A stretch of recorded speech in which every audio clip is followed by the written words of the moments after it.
The gunshot shattered the Sunday morning stillness echoing off the wooden walls of Willow Creek's only church. Plaster dust rained down from the ceiling like snow, settling on the shocked faces of the congregation below. In the sudden silence that followed, the sound of a woman's ragged breathing was the only thing audible.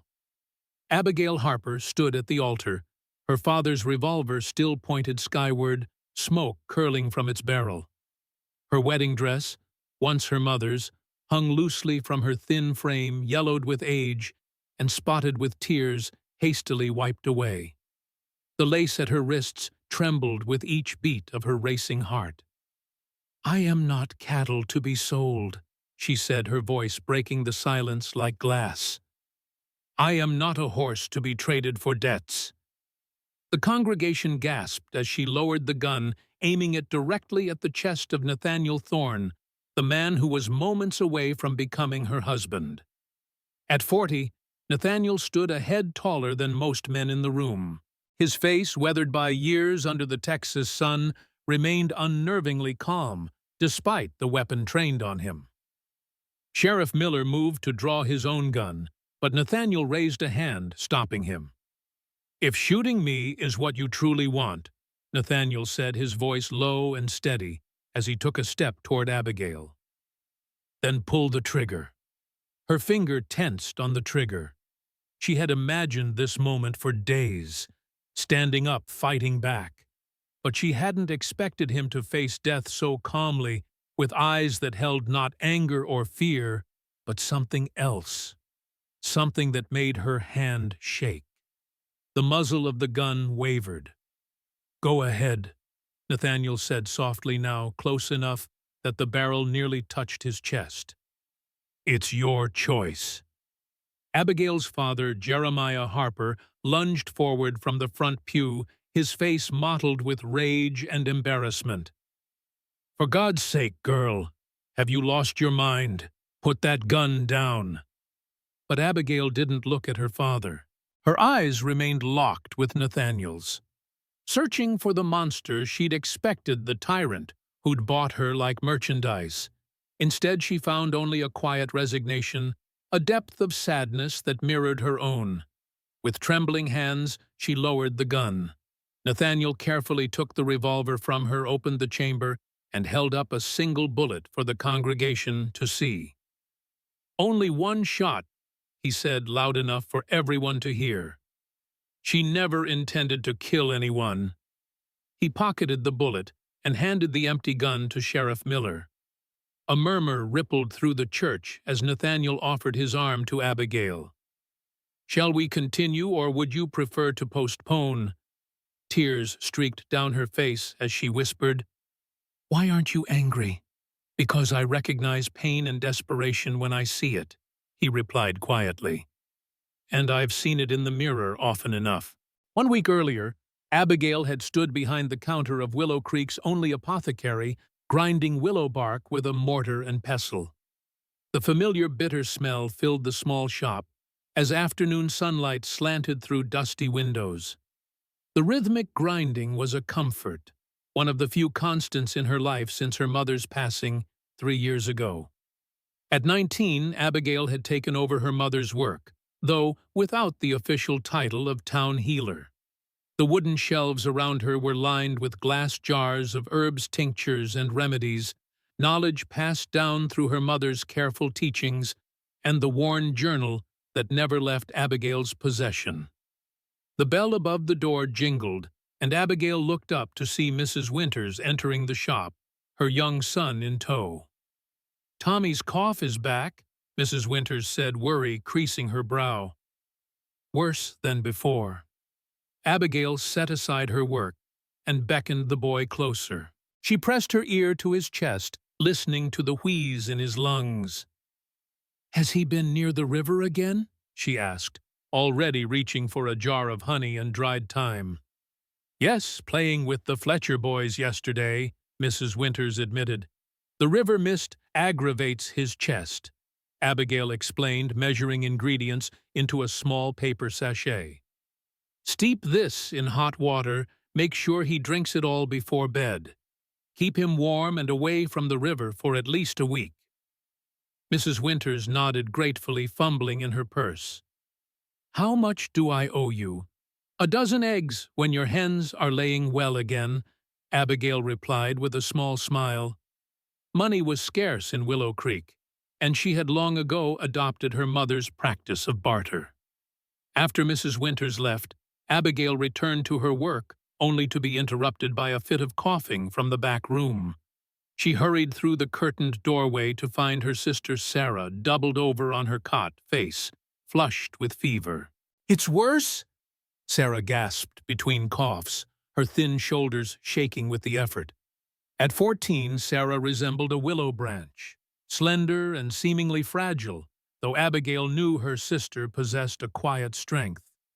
The heart condition she'd been born with had kept her physically weak, but her mind was sharp as a tack. Books were piled high beside her bed, novels, poetry collections, and scientific texts borrowed from anyone in town willing to lend them. Abigail pressed a cool cloth to Sarah's forehead. "Dr. Montgomery's newest remedy isn't working, is it?" Sarah shook her head, trying to smile despite her discomfort. "I think the old goat was drunk when he mixed it." "Sarah," Abigail scolded, though she suspected her sister was right. The town's only doctor had increasingly sought solace in whiskey since losing so many patients during the fever outbreak that had claimed their mother. "We need to try something stronger," Abigail murmured, flipping through her mother's journal. She'd been avoiding the more potent remedies, fearing the side effects on Sarah's delicate system. But her sister's condition was deteriorating, and the specialist in Austin, their last hope, charged more money than they could ever hope to save. The bell jingled again, and Abigail sighed. "Rest, I'll be right back." She returned to the front of the shop and froze. Her father, Jeremiah Harper, stood swaying slightly by the counter, hat in hands. The smell of whiskey clung to him like a second skin. "Pa," she acknowledged coolly, "we don't get paid until Saturday." Jeremiah twisted his hat nervously. "Abigail, we need to talk." Something in his tone made her stomach clench. "Sarah needs rest. Can it wait? It's about Sarah. And you." He glanced around the empty shop, lowering his voice. "And Mr. Thorne." Abigail frowned. "The rancher. What about him?" Jeremiah couldn't meet her eyes. I've made an arrangement to help Sarah." The chill that ran down Abigail's spine had nothing to do with the spring breeze from the open window. "What kind of arrangement?" her father explained in halting sentences, each word driving a deeper wedge between them. He had lost heavily at cards to Victor Blackwood, the saloon owner. Unable to pay, he'd found himself in deeper debt each week, until Blackwood had made an offer the debt would be forgiven if Jeremiah convinced his eldest daughter to marry Nathaniel Thorne, the wealthy widower who owned the largest cattle ranch outside town. "Blackwood says Thorne's been looking for a wife," Jeremiah mumbled. "Someone educated, someone who could help around the house." "Help around the house?" Abigail repeated, her voice dangerously quiet. "And what does Blackwood get out of this? Why does he care who Mr. Thorne marries?" Jeremiah shifted uncomfortably. "Blackwood's had his eye on Thorne's land for years. Says he has influence over Thorne, business dealings." "So you sold me?" Abigail said flatly. "You sold your daughter to clear a gambling debt." "It ain't like that," Jeremiah protested, though his eyes slid away from hers. "Thorne's a good man, wealthy. He can provide for you, for Sarah too. The arrangement includes medical care for her, the specialist in Austin." At the mention of Sarah's care, Abigail's angry retort died on her lips. Her sister was growing worse by the day. The remedies weren't working anymore. Without proper medical attention. "And if I refuse?" she asked, though she already knew the answer. "Blackwood will take the shop," Jeremiah said miserably. It's all I had left to offer as collateral. You and Sarah would have nowhere to go." Abigail felt the walls of the small apothecary closing in. The shop had been her mother's pride, her legacy. It was all they had left of her, the place where she'd taught Abigail everything she knew about healing. And it was Sarah's home, her safe haven. "When?" she asked, her voice barely audible. "Sunday. Thorne's coming to meet you tomorrow." After her father left, Abigail returned to Sarah's bedside. Her sister had fallen into a fitful sleep, dark lashes stark against her pale cheeks.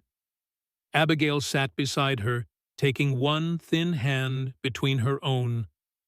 "I'll fix this," she whispered. "I promise." But as night fell over Willow Creek, Abigail stared out the window at the distant mountains, feeling more trapped than ever before. The stars offered no answers, only cold, distant light in an uncaring sky. The following afternoon brought the steady clip-clop of horse hooves outside the apothecary. Abigail, who had been reorganizing shelves with unnecessary vigor, felt her heart pound against her ribs. She'd spent the morning alternating between rage and resignation, concocting and discarding various plans of escape. But each scenario ended the same way, with Sarah sick and homeless, her condition worsening without proper care. The bell above the door chimed, and Abigail turned slowly to face her visitor. Nathaniel Thorne ducked his head to enter his tall frame, making the shop seem suddenly smaller. He removed his hat, a gesture of politeness that somehow irritated Abigail further. His clothing was simple but well-made, a dark coat over a white shirt, no ostentatious displays of the wealth he supposedly possessed. What struck Abigail most were his eyes, deep-set and gray as a winter sky, with crow's feet at the corners that spoke of both laughter and hardship, despite his relatively young age of 40. His face was weathered by sun and wind, his dark hair streaked with silver at the temples. He wasn't handsome in the conventional sense, but there was a gravity to him, a solidness that commanded attention. "Miss Harper," he said, his voice lower and quieter than she'd expected. "I'm Nathaniel Thorne." Abigail lifted her chin. "I know who you are, Mr. Thorne." An awkward silence stretched between them. Nathaniel's eyes moved around the shop, taking in the neat rows of jars, the bundles of dried herbs hanging from the ceiling, the worn counter where Abigail had prepared countless remedies. "Your mother's shop," he said finally. "I remember her. She had a remarkable knowledge of medicinal plants." "You knew my mother?" Abigail asked, surprised despite herself. "She saved my foreman's life when he was bitten by a rattlesnake 5 years ago." A ghost of a smile touched his lips. "Charles still swears her poultice did more good than any doctor could have." Abigail felt a flicker of pride quickly doused by the reality of her situation. "Did you come to reminisce about my mother, Mr. Thorne, or to inspect your purchase?" His expression darkened. "Is that what you think this is?" "Isn't it?" she countered, anger rising in her throat. "You're buying me from my father like a prize mare at auction." "I'm not—" he began, then stopped, seeming to choose his words carefully. "I understand your anger, Miss Harper, but I'm not here to inspect anything. I came to talk, to meet you properly before Sunday." "How considerate," she said coldly. "And what should we discuss? The weather, the cattle market? Or perhaps how many children you expect me to bear?" A muscle tightened in his jaw, but his voice remained even. "I thought we might discuss your sister's medical care and the conditions of the arrangement."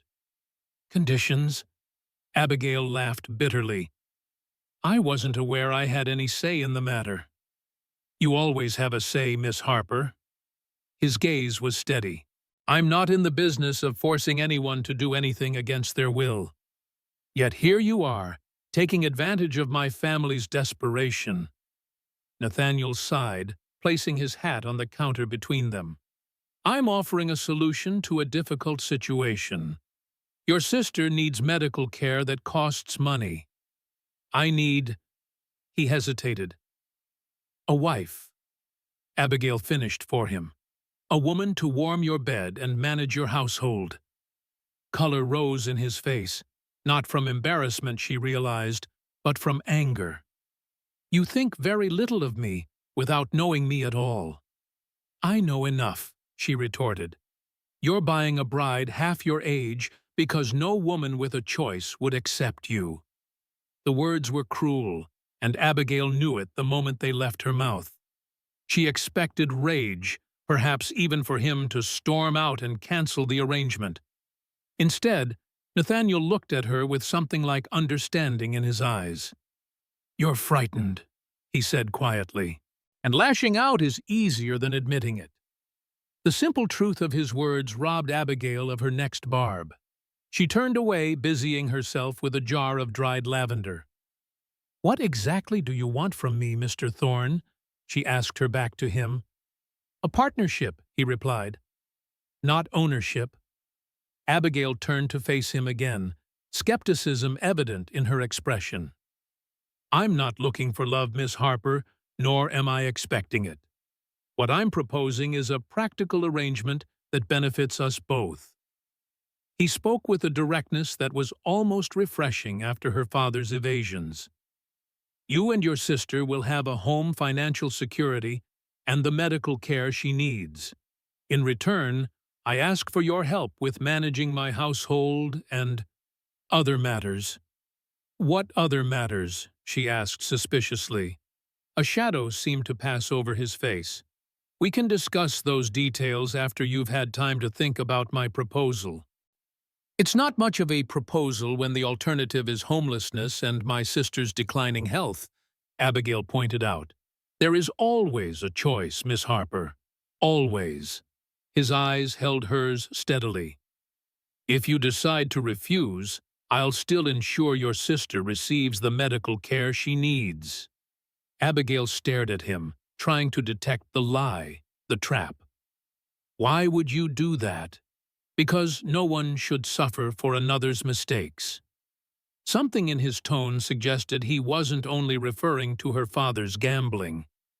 The curtain to the back room rustled, and Sarah appeared leaning against the doorframe for support. Her face was pale, but her eyes were bright with curiosity. You must be Mr. Thorne, she said, offering a weak smile. I'm Sarah. Nathaniel turned genuine warmth, entering his expression for the first time. Miss Sarah, I've heard you're quite the scholar. Sarah laughed softly. Only because there's little else to do when confined to bed. The best educations often come from necessity, he replied. My own mother taught herself to read using only a Bible and a farmer's almanac. As they talked, Abigail watched Nathaniel's interaction with Sarah. He spoke to her not as a child or an invalid, but as an equal, listening attentively to her observations about the books she'd read. There was a gentleness to him that Abigail hadn't expected, a patience that seemed at odds with his imposing presence. When Sarah's strength began to wane, he noticed before Abigail could intervene smoothly, concluding their conversation and suggesting she rest. After Sarah withdrew, Nathaniel turned back to Abigail. She has a keen mind. And a weak heart, Abigail replied. The doctor in Austin might be able to help her, but the cost is prohibitive, he finished for her. I understand. My offer stands regardless of your decision about Sunday. He reached for his hat, preparing to leave. Think about what I've said, Miss Harper. This isn't a prison sentence I'm offering. It's a doorway. Perhaps not the one you would have chosen, but a doorway nonetheless. As he turned to go, Abigail called after him. Why me, Mr. Thorne? There must be other women in the county who would jump at the chance to marry a man of your position. Nathaniel paused at the door, his expression unreadable. I'm not looking for someone who sees me as a position, Miss Harper. I'm looking for someone who might someday see me as a person. With that, he replaced his hat and stepped out into the afternoon sun, leaving Abigail with more questions than before. That night, as Sarah slept fitfully in the next room, Abigail sat at the kitchen table, her mother's journal open before her. The lamplight cast long shadows across the worn pages filled with careful handwriting, recipes for tinctures, notes on which plants to gather, in which seasons observations about patients long since gone. The last few pages held her mother's final entries, written as the fever that would take her life began to take hold.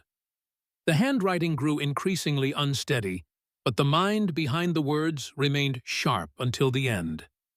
Remember that healing is not just about the body, but the spirit.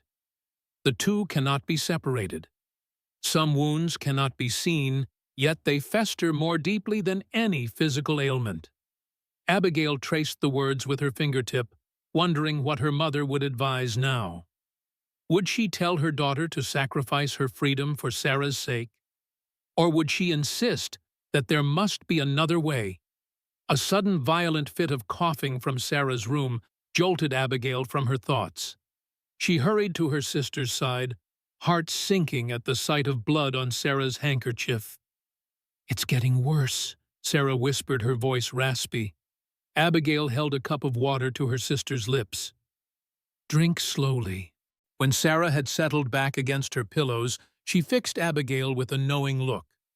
"You're going to marry him, aren't you?" Abigail sat on the edge of the bed, smoothing Sarah's hair back from her damp forehead. "I haven't decided." "Yes, you have," Sarah said with a sad smile. "Because of me." "Because I love you," Abigail corrected gently. "And because it's what Ma would have done." Sarah's eyes filled with tears. "Ma would have found another way." "Maybe," Abigail conceded, "but we're running out of time and options."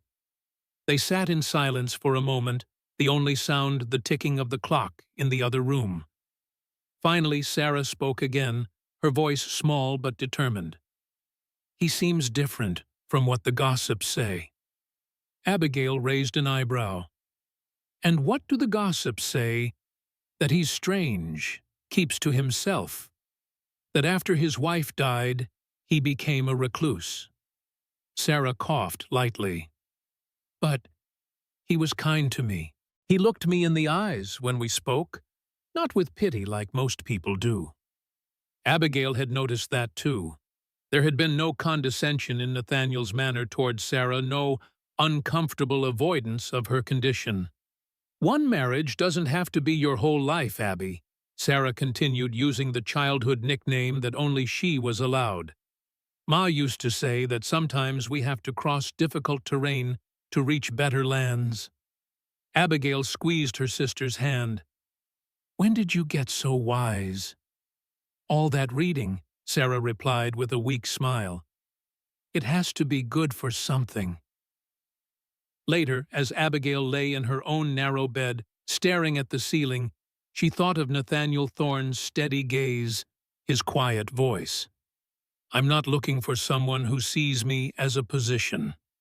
I'm looking for someone who might someday see me as a person." There had been something in those words, a loneliness, perhaps, that echoed her own. Not that it mattered. This was a business arrangement, nothing more. She would marry him to save Sarah, to keep their mother's shop to survive. Her feelings, or his, were irrelevant. With that resolution firmly in mind, Abigail finally drifted into a restless sleep, dreaming of doors that opened onto endless prairies where she ran freely, only to find herself always circling back to the same place, the same choice. Sunday morning dawned clear and bright, as if mocking Abigail's inner turmoil. She stood in her bedroom staring at her mother's wedding dress laid out on the bed. The simple white gown with its yellowed lace had been carefully preserved for years, waiting for a day that should have been joyous rather than desperate. Sarah sat in the corner watching her sister with worried eyes. "You don't have to do this." Abigail forced a smile. "Yes, I do. And it's all right. Mr. Thorne seems reasonable." "Reasonable?" Sarah repeated dubiously. "What a romantic description of your future husband." Despite everything, Abigail laughed. Romance isn't part of the arrangement. As she dressed, Abigail's thoughts drifted to the small revolver hidden in the folds of her skirt. Her father's gun, taken from his drawer, while he snored in a drunken stupor the night before. She wasn't entirely sure what she intended to do with it. It was loaded with a single bullet, more a symbol than a real threat. Perhaps just holding it would give her courage, a reminder that she still had some power, some choice. The walk to the church was a blur.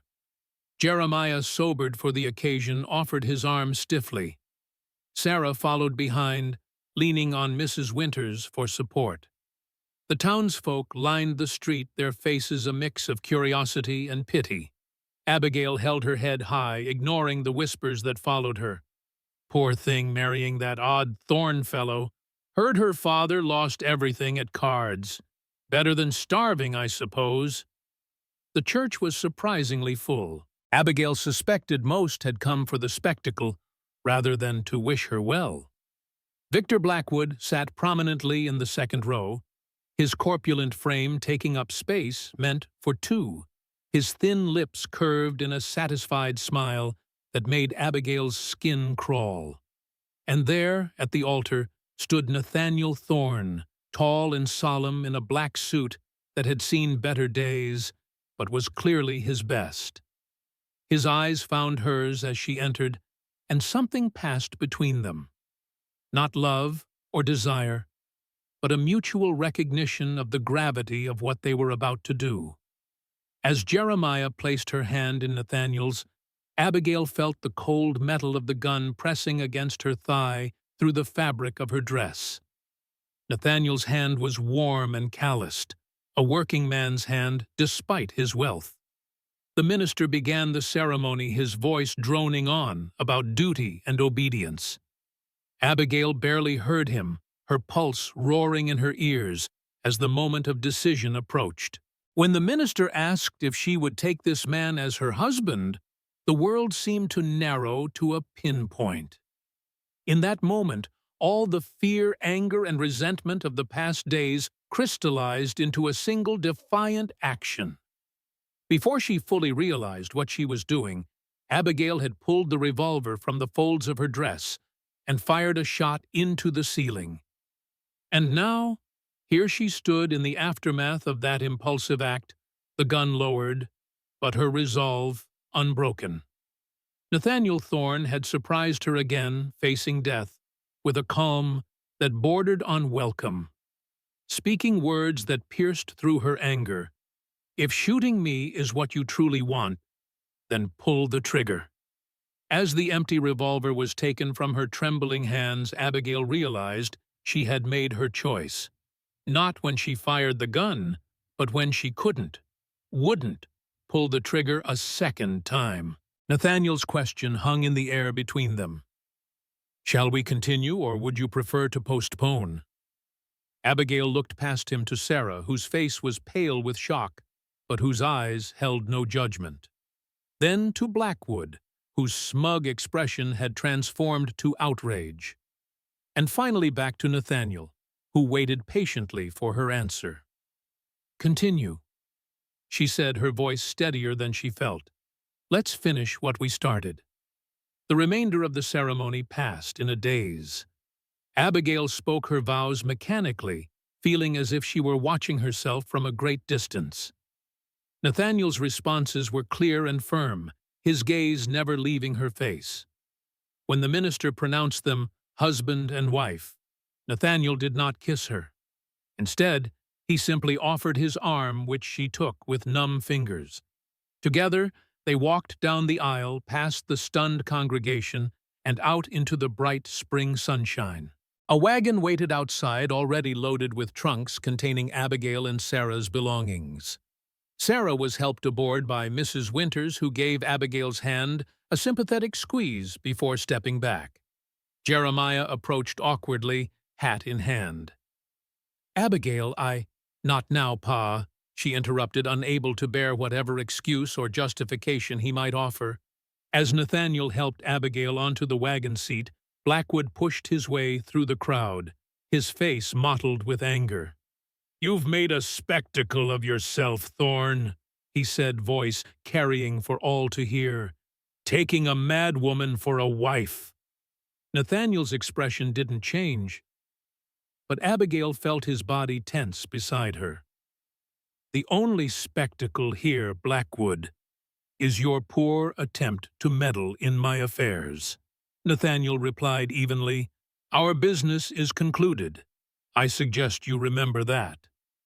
Something dangerous flashed in Blackwood's small eyes. I wonder what the good people of Willow Creek would think if they knew what you're hiding up at that ranch of yours." A murmur ran through the crowd. Nathaniel's jaw tightened, but his voice remained calm. "Threats don't become you, Victor, especially empty ones." With that, he flicked the reins and the wagon lurched forward. As they pulled away from the church, Abigail caught one last glimpse of Sarah's worried face, of her father's defeated slump, of Blackwood's venomous glare.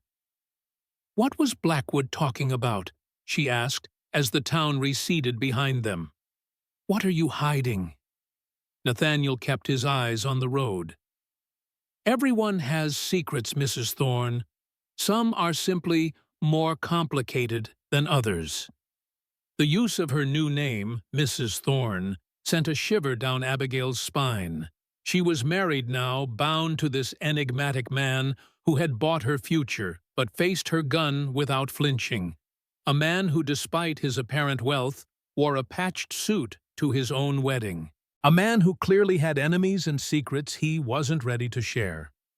The wagon rumbled onward, taking her away from everything familiar toward a future as uncertain as the distant horizon. Abigail clutched her mother's journal in her lap, drawing strength from its presence as the landscape changed around them. The town giving way to rolling grasslands dotted with cattle, and in the distance the sprawling silhouette of Thorne Ranch. Abigail's first impression of Thorne Ranch was one of faded grandeur. The main house, a two-story structure of weathered wood and stone, stood atop a gentle rise surrounded by cottonwood trees that offered shade from the relentless Texas sun. Outbuildings spread outward from the house like satellites, a barn, a bunkhouse, a smokehouse, and various sheds. Cattle grazed in the distance, dark specks against the golden grassland. As they approached, Abigail noticed signs of both care and neglect. The fences were well maintained, the barn freshly painted, yet the main house itself showed signs of disrepair. Shutters hanging askew, paint peeling from the porch columns, flower beds long since overtaken by weeds. A woman emerged from the house as the wagon pulled up her spine, straight as a ramrod, despite her advancing years. Her silver hair was pulled back in a severe bun, her black dress plain but impeccably pressed. She watched their arrival with an expression that fell somewhere between wariness and resignation. "Mrs. Thorne," Nathaniel said as he helped Abigail down from the wagon, "this is Martha Sullivan, who manages the household." Martha's assessing gaze swept over Abigail, lingering on the dirt and plaster dust that still clung to her wedding dress, the mussed hair that had come loose from its pins during the journey. "Welcome to Thorne Ranch, ma'am," Martha said, her tone formal, but not unkind. "I've prepared rooms for you and your sister." Rooms plural, Abigail noted with both relief and confusion. She had assumed that as Nathaniel's wife she would be expected to share his bed immediately. As if reading her thoughts, Nathaniel spoke quietly. "You'll have your own space, Mrs. Thorne, for as long as you need it." Before Abigail could respond, the wagon shifted, as Sarah was helped down by one of the ranch hands. Her sister looked exhausted from the journey, her face ashen, as she leaned heavily on the young man's arm. "She needs to rest," Abigail said, moving quickly to Sarah's side. "Of course," Nathaniel agreed. "Martha will show you both to your rooms. We can discuss the household arrangements tomorrow after you've settled in." Martha led them into the house through a spacious but sparsely furnished entry hall and up a broad staircase. The interior of the house was clean but oddly impersonal. No family photographs adorned the walls, no small tokens of domestic life softened the formal furniture. It felt less like a home than a place where someone simply existed. Sarah's room was the first they reached, a pleasant chamber with large windows overlooking a small garden. A fire had been lit in the grate, taking the chill off the spring evening. The bed was turned down, fresh linens gleaming white in the fading light. "This is lovely," Sarah said, sinking gratefully onto the edge of the bed. "Thank you." Martha nodded, her expression softening slightly at Sarah's genuine appreciation. "There's a bell pull by the bed if you need anything during the night. My room is just down the hall." Abigail helped Sarah change into her nightgown and settle under the covers. "How are you feeling?" she asked, pressing a hand to her sister's forehead. "Tired, but better now that I'm lying down," Sarah replied. Her eyes moved around the room curiously. "It's bigger than our whole apartment above the shop." Abigail smiled despite herself. "Try to rest. I'll be nearby." After making sure Sarah was comfortable, Abigail followed Martha to the next room down the hall. It was larger than Sarah's, with a four-poster bed, a writing desk beneath the window, a washstand, and a wardrobe. Like the rest of the house, it was well-maintained but impersonal, as if waiting for someone to leave a mark upon it. What caught Abigail's attention, however, was the bookshelf along one wall. Unlike the rest of the austere room, the shelves were filled with volumes, not decorative leather-bound sets, but well-used books with cracked spines and dog-eared pages. Closer inspection revealed an eclectic collection: medical texts, botanical references, scientific journals. "Mr. Thorne had these brought in yesterday," Martha explained, following Abigail's gaze. "Said you might find them useful." Abigail ran her fingers along the spines, recognizing titles she had only dreamed of owning. "These are expensive volumes." "The master has always valued knowledge," Martha replied. There was something in her tone, a hint of pride, perhaps, or protectiveness. "Martha," Abigail began carefully, "how long have you worked for Mr. Thorne?" The older woman's expression closed like a shutter. "Long enough to know he deserves more respect than he received today." Heat rose to Abigail's cheeks. "You heard about the church. Word travels fast, even to those who weren't present." Martha's voice was cool, but not condemning. "You had your reasons, I'm sure. But so does he." "Reasons for buying a wife?" Abigail asked, unable to keep the bitterness from her voice. Martha's eyes flashed. "Is that what you think happened? That man has never bought anything he couldn't earn himself, least of all a person." She turned abruptly toward the door. "Your trunk will be brought up shortly. Supper is at 7 in the dining room, but given the circumstances, I can have a tray sent up if you prefer." "Thank you, but I'll come down," Abigail replied, determined not to hide away on her first night. After Martha left, Abigail sank onto the edge of the bed, suddenly overwhelmed by the events of the day. She was married. She was miles from everything familiar. And she was more confused than ever about the man who was now her husband. The trunk arrived as promised, carried up by two young ranch hands who kept their eyes averted, clearly having heard about the incident at the church. Abigail thanked them quietly, then set about unpacking the few possessions she had brought: her clothes, her mother's journal, a photograph of her parents on their wedding day, and the small collection of herbs and remedies she couldn't bear to leave behind. As she placed the journal on the bedside table, something caught her eye through the window. The figure of Nathaniel Thorne, standing alone at the edge of the garden, staring out across the vast landscape as shadows lengthened around him. There was a stillness to him, a solidity, like a man who had weathered many storms and expected more to come. For a moment, Abigail allowed herself to wonder what kind of man he truly was. Not the wealthy landowner, not the mysterious recluse of town gossip, but the person beneath those layers. The man who had faced her gun without fear, who had known she wouldn't shoot, who had prepared a room with books she loved. Then she turned away from the window and continued unpacking, reminding herself that such curiosity was dangerous. This was an arrangement, not a real marriage. Her priority was Sarah's health and her own survival, not unraveling the mysteries of Nathaniel Thorne. Yet as she changed from her ruined wedding dress into a simple blue gown for supper, Abigail couldn't help but remember the look in Nathaniel's eyes when he'd told her, "I'm looking for someone who might someday see me as a person." Supper was a quiet affair. The dining room, like the rest of the house, was large and sparsely furnished, dominated by a table that could have seated 12, but was set for only 3. Nathaniel sat at the head with Abigail to his right, and Martha, whom Abigail had been surprised to see joining them, to his left. The food was simple, but well-prepared roast chicken potatoes, fresh bread. Nathaniel ate methodically, without apparent enjoyment, as if food were merely fuel. Martha maintained a flow of practical conversation, information about the household routine, the other staff, the location of various necessities.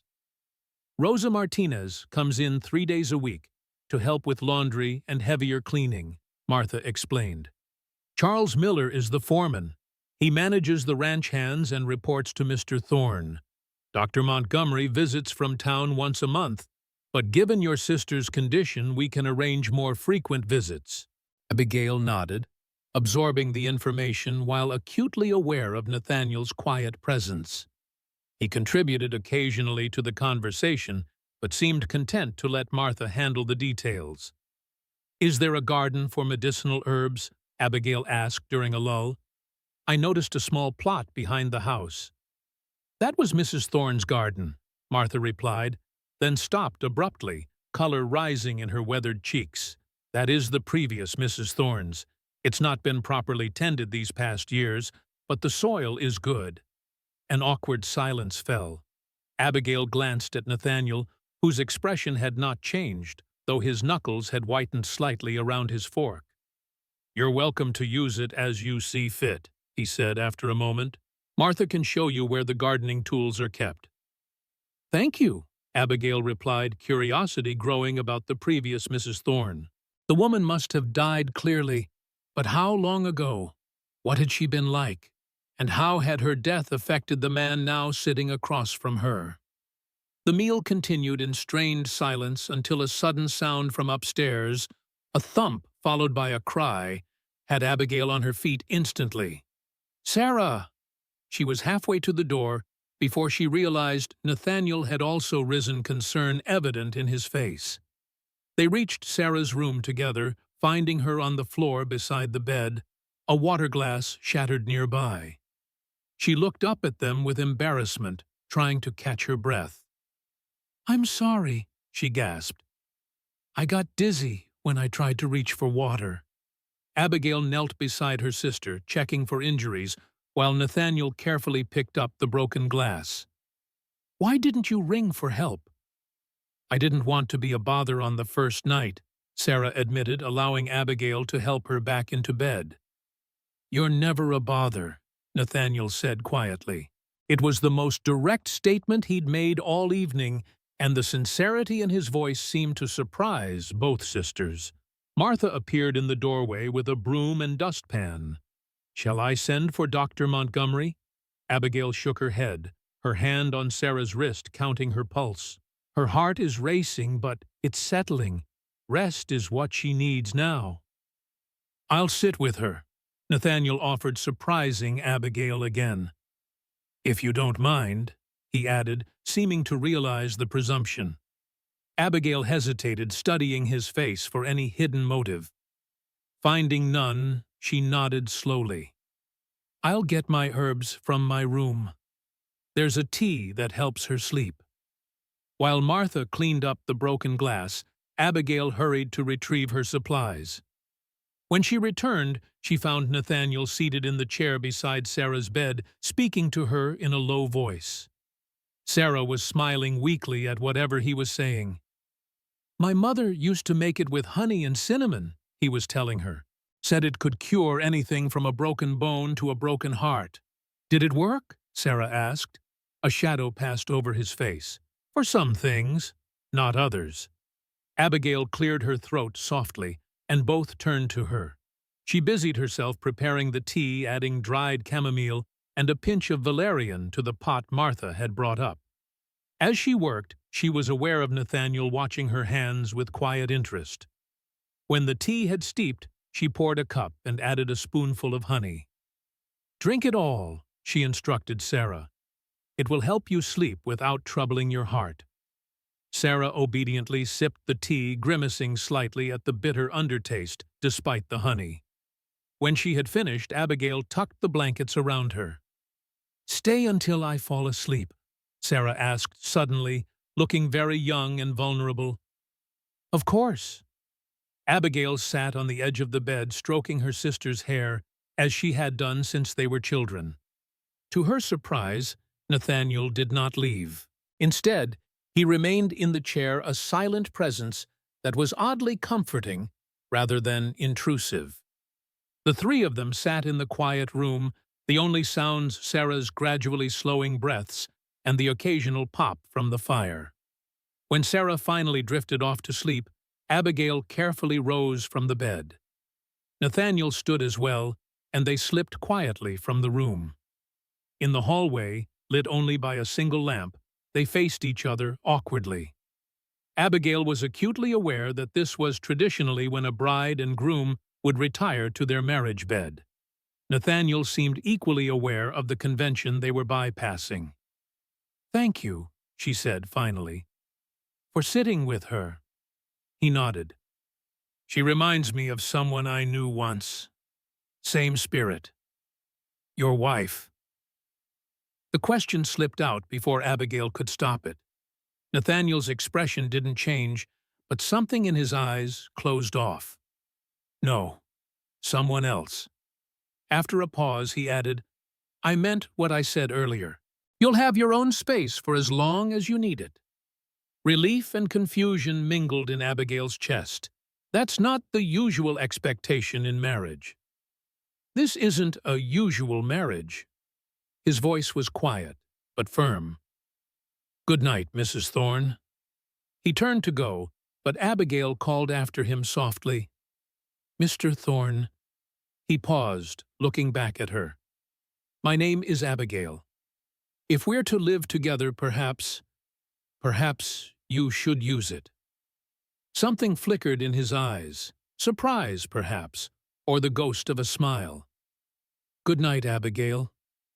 "Good night, Nathaniel," she replied, the name feeling strange on her tongue. She watched as he walked down the dimly lit hallway toward what she presumed was his own room. Only when he had disappeared from view did she enter her room and close the door behind her. Alone at last, Abigail sank onto the bed, the events of the day crashing over her like a wave. She had stood in a church, fired a gun, married a stranger, moved to a new home, all in the span of hours. She should have been exhausted, yet her mind raced with questions. Who was Nathaniel Thorne, really? What secrets lay beneath his calm exterior? What was the meaning of Blackwood's veiled threat? And how had she gone from despising the idea of this marriage to feeling, if not comfortable, at least not terrified by it? As she prepared for bed, Abigail's gaze fell on the bookshelf, the medical texts, the botanical volumes all arranged as if waiting for her. It was a thoughtful gesture, one that spoke of observation and consideration rather than mere transaction. Outside her window, The vast Texas night spread endlessly, stars scattered like diamond dust across the velvet sky. Somewhere in this strange house, Nathaniel Thorne was perhaps looking at the same stars, carrying whatever burdens had etched those lines around his eyes, keeping whatever secrets had prompted Blackwood's threatening words. Abigail slipped beneath the covers, her mother's journal clutched to her chest. Despite everything, despite the gun and the anger and the fear, she had made her choice. She was Abigail Thorne now, for better or worse. And while she might not understand the man she had married, she had glimpsed something in him today that suggested he was not the villain she had feared. Whether that made him a hero remained to be seen. As sleep finally claimed her, Abigail's last conscious thought was of Nathaniel's face when he had offered to sit with Sarah. The unexpected gentleness, the shadow of an old pain, and most surprisingly, the absence of any expectation of gratitude or reward. It was the face not of a man who had purchased a wife, but of a man who understood what it meant to care for someone who was suffering. And that, more than anything else that had happened that strange and terrible day, gave Abigail her first fragile hope that perhaps this arrangement might not be the prison she had feared. Dawn broke over Thorne Ranch in ribbons of gold and pink, illuminating a landscape vastly different from the cramped quarters above the apothecary where Abigail had spent most of her life. She stood at her bedroom window watching as the ranch came alive. Ranch hands moving toward the barn, smoke rising from the bunkhouse chimney, a rider heading out to check the distant herd. Abigail had slept fitfully, waking often to strange sounds, the creak of unfamiliar floorboards, the low moan of wind through eaves, and once what sounded like piano music so faint she wondered if she'd dreamed it. Now, in the clarity of morning light, the events of yesterday seemed almost surreal. The wedding, the gunshot, the journey to this place that was now improbably her home. A soft knock at the door pulled her from her thoughts. Martha stood in the hallway, already dressed for the day, in her severe black dress, a ring of keys hanging from her belt. "Breakfast is ready, whenever you are, Mrs. Thorne. I've already checked on Miss Sarah. She's still sleeping peacefully." "Thank you." Abigail hesitated, then asked, "Is Mr. Thorne joining us?" "The master rises before dawn most days. He's already seen to the morning's business and is in his study." Martha's tone was matter-of-fact, but Abigail detected a note of approval, as if Nathaniel's early rising was a virtue she particularly esteemed. After dressing in one of her simple work dresses, refusing for now to unpack the new clothes that had mysteriously appeared in her wardrobe overnight, Abigail checked on Sarah. Her sister slept soundly, her breathing easier than it had been in weeks. The journey had exhausted her, but the quiet and clean air of the ranch already seemed to be having a positive effect. Downstairs, Abigail found the dining room empty, but a place set for her at the large table. As she ate the simple but hearty breakfast of eggs, biscuits, and bacon, she contemplated her next move. She had married Nathaniel Thorne to secure Sarah's future, but what exactly did that future look like? What was expected of her in this strange household? Her thoughts were interrupted by the arrival of a young woman carrying a basket of linens. She was perhaps a few years older than Abigail, with copper-brown skin and dark hair pulled back in a practical braid. She stopped short at the sight of Abigail, her eyes widening slightly. "Pardon me, Signora," she said, starting to back out of the room. "I did not know you were here." "It's all right," Abigail said quickly. "Please don't let me disturb you." The woman hesitated, then continued toward the door that presumably led to the laundry room. As she passed, Abigail noticed a bundle of dried herbs tied with string tucked into her basket. "Are those medicinal?" Abigail asked, gesturing to the herbs. The woman paused, looking uncertain. "See, yes, for tea." "May I?" Abigail held out her hand, curiosity piqued. After a moment's hesitation, the woman extracted the bundle and passed it to Abigail, who recognized the distinctive leaves and stem structure immediately. "White horehound," she said, inhaling the herb's distinctive scent. "Good for coughs and breathing difficulties." The woman's expression shifted from wariness to surprise. "You know plantas medicinales." "My mother was a healer," Abigail explained, returning the bundle. "I learned from her." "I am Rosa," the woman said, a tentative smile warming her features. "Rosa Martinez." "Abigail," she replied deliberately, omitting her new surname, which still felt foreign on her tongue. Rosa nodded toward the herbs. "These are for Miss Elizabeth, for her chest." Abigail frowned. "Elizabeth, who is Elizabeth?" A look of alarm crossed Rosa's face. She clutched the basket tighter. "I should not speak of, please forgive me, Senora. I must go." Before Abigail could press further, Rosa hurried from the room, leaving behind only the faint scent of horehound and a new mystery to add to the growing list of questions about Thorn Ranch. Elizabeth. The name prickled at Abigail's consciousness as she finished her breakfast. Martha had mentioned no Elizabeth among the household staff. A relative, perhaps? Or was this the secret Blackwood had alluded to at the wedding? Her meal finished, Abigail decided to explore the ranch house more thoroughly in daylight. The building was larger than it had appeared upon arrival, with the main floor, consisting of the formal dining room, a spacious but Spartan parlor. Nathaniel's study. The door firmly closed, a surprisingly well-equipped kitchen, and a small library containing more books than Abigail had ever seen in one place outside of Dr. Montgomery's collection in town. It was in this library that she found Martha dusting the shelves with methodical care. "This is quite a collection," Abigail observed, running her fingers along the spines of leather-bound volumes. "The master values knowledge," Martha replied, echoing her words from the previous evening, "though he has little time for reading these days." Abigail pulled a volume from the shelf, a treatise on cardiopulmonary diseases that she had once begged Dr. Montgomery to lend her, only to be refused on the grounds that such material wasn't suitable for young ladies. "Some of these books are quite specialized," she noted. "Medical texts, scientific journals." Martha's dusting didn't falter, but her shoulders stiffened slightly. Mrs. Thorne, the previous Mrs. Thorne, had varied interests. Abigail replaced the book carefully. What was she like? The dusting stopped. Martha turned to face Abigail fully, her expression guarded. Rebecca Thorne was a remarkable woman. She served as a nurse during the war. That's where she met the master. She was kind, intelligent, and deeply missed by those who knew her. "How did she die?" Abigail asked quietly. Martha's lips pressed into a thin line. "I don't believe that's my story to tell, Mrs. Thorne."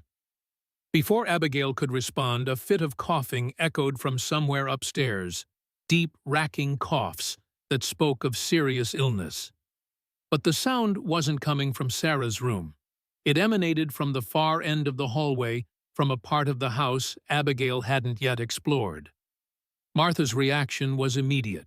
She set down her dusting cloth and moved swiftly toward the door. "Excuse me, I'm needed elsewhere." "Wait," Abigail called after her. "Who is Elizabeth? Is she ill?"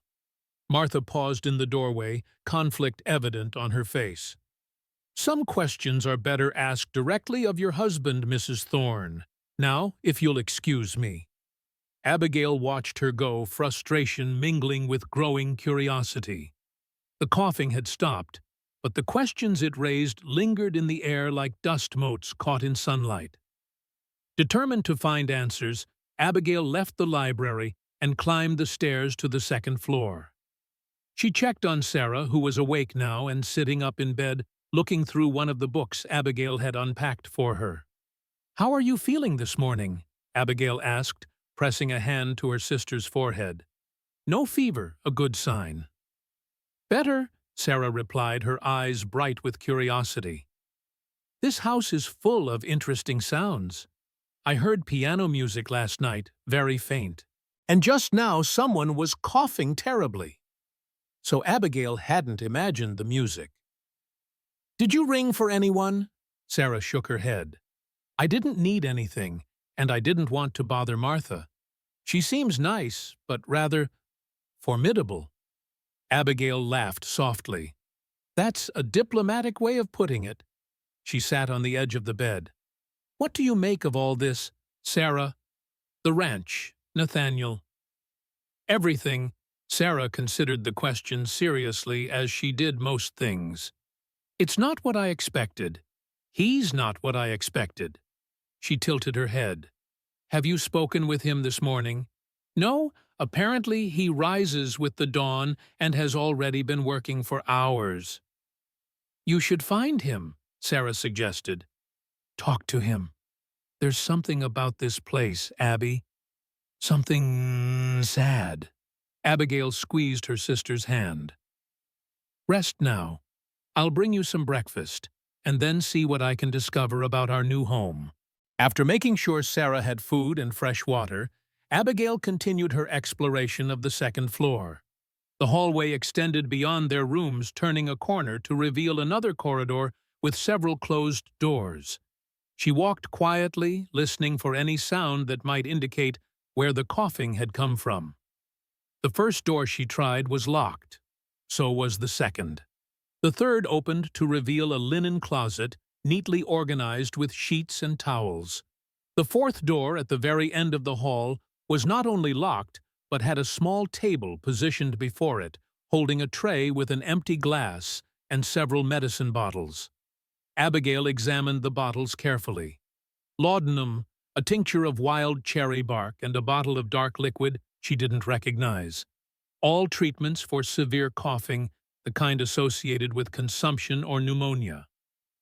As she replaced the bottles, Abigail heard footsteps approaching rapidly. She straightened just as Martha rounded the corner, her expression shifting from concern to displeasure at the sight of Abigail by the door. This area of the house is private, Mrs. Thorne, Martha said, her voice cooler than Abigail had yet heard it. Someone is ill, Abigail replied, gesturing to the medicine bottles. I'm trained as a healer. Perhaps I could help. Martha's face softened slightly, but she shook her head. Your concern is appreciated, but this matter is being handled as Mr. Thorne sees fit. Is it Elizabeth? Abigail pressed. Is she behind this door? A shadow passed over Martha's features. As I said before, these are questions for your husband. She reached for the tray. Now, if you'll excuse me, I have duties to attend to. Abigail stepped back, allowing Martha to collect the tray and medicine bottles. As the older woman turned to go, Abigail noticed something she hadn't before. A small key hanging among the others on Martha's belt, its brass surface worn from frequent use. Martha, Abigail said impulsively, I married Nathaniel Thorne yesterday, yet I feel I hardly know the man, or this household. How am I to be a proper wife, a proper mistress of this home, if I'm kept in the dark about its occupants? Martha paused, tray in hand.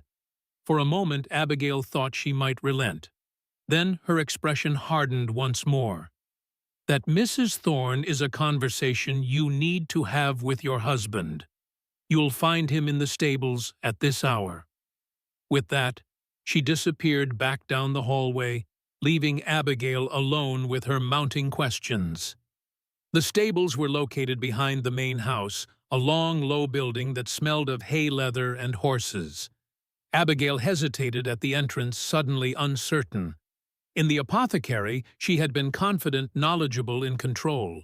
Here, she was a stranger, an outsider, a bride who had held a gun to her groom less than 24 hours ago. She heard Nathaniel's voice before she saw him, his tone gentle as he spoke to someone or something out of sight. Following the sound, she found him in one of the stalls tending to a magnificent chestnut mare, heavy with foal. Easy, girl, he murmured, his hands moving expertly over the horse's flank. Won't be long now. He wore no coat, his white shirt sleeves rolled up to reveal forearms corded with muscle. The formal reserved man of yesterday was replaced by someone more tangible, more human, a man with dirt on his hands and concern in his eyes for the animal before him. Abigail cleared her throat softly. Nathaniel turned surprise flickering across his features before his expression settled back into its usual reserved calm. "Abigail," he acknowledged, wiping his hands on a cloth. "Did you sleep well?" "Well enough," she replied, stepping closer to the stall. "Is she all right?" "Her first foal," Nathaniel explained, patting the mare's neck. "She's nervous. It's natural." Abigail watched as the horse leaned into Nathaniel's touch, clearly trusting him. Animals, her mother had always said, were excellent judges of character. "Mr. Thorne, Nathaniel," she began, deciding on directness. "Who is Elizabeth?" His hand stilled on the mare's neck.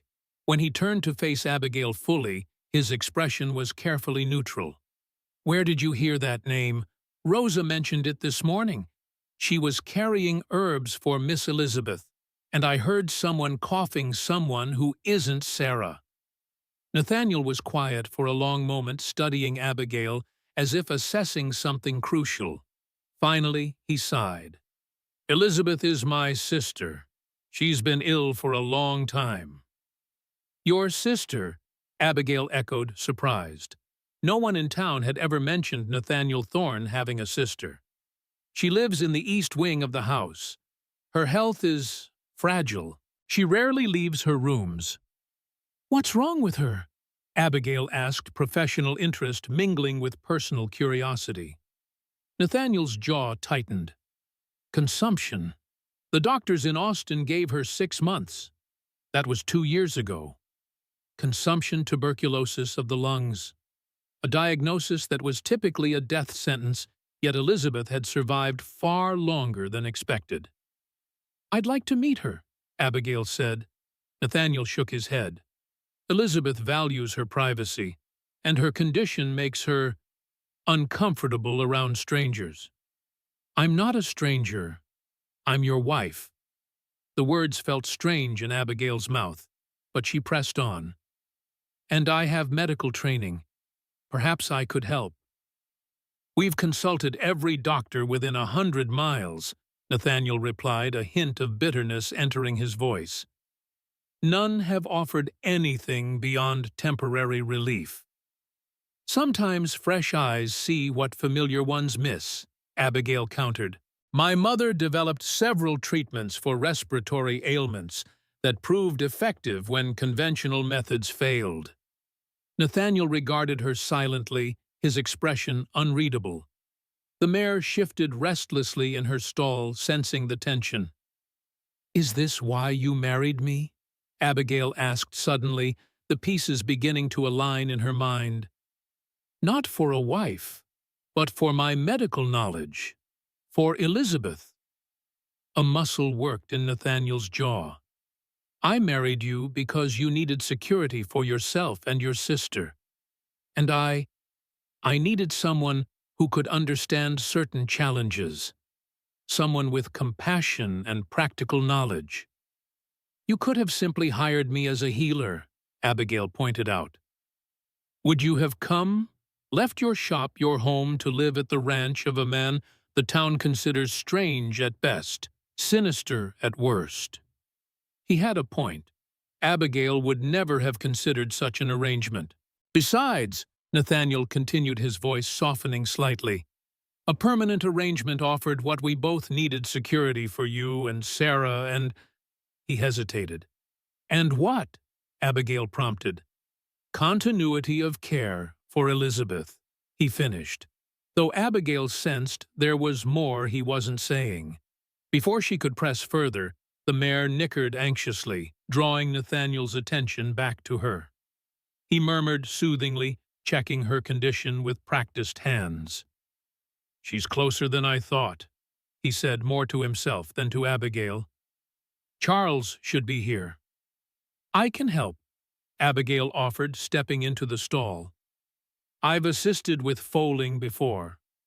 Nathaniel looked surprised, but didn't object, as Abigail moved to the mare's head, speaking softly to calm her while he checked her progress. For the next hour they worked together in near-silent coordination.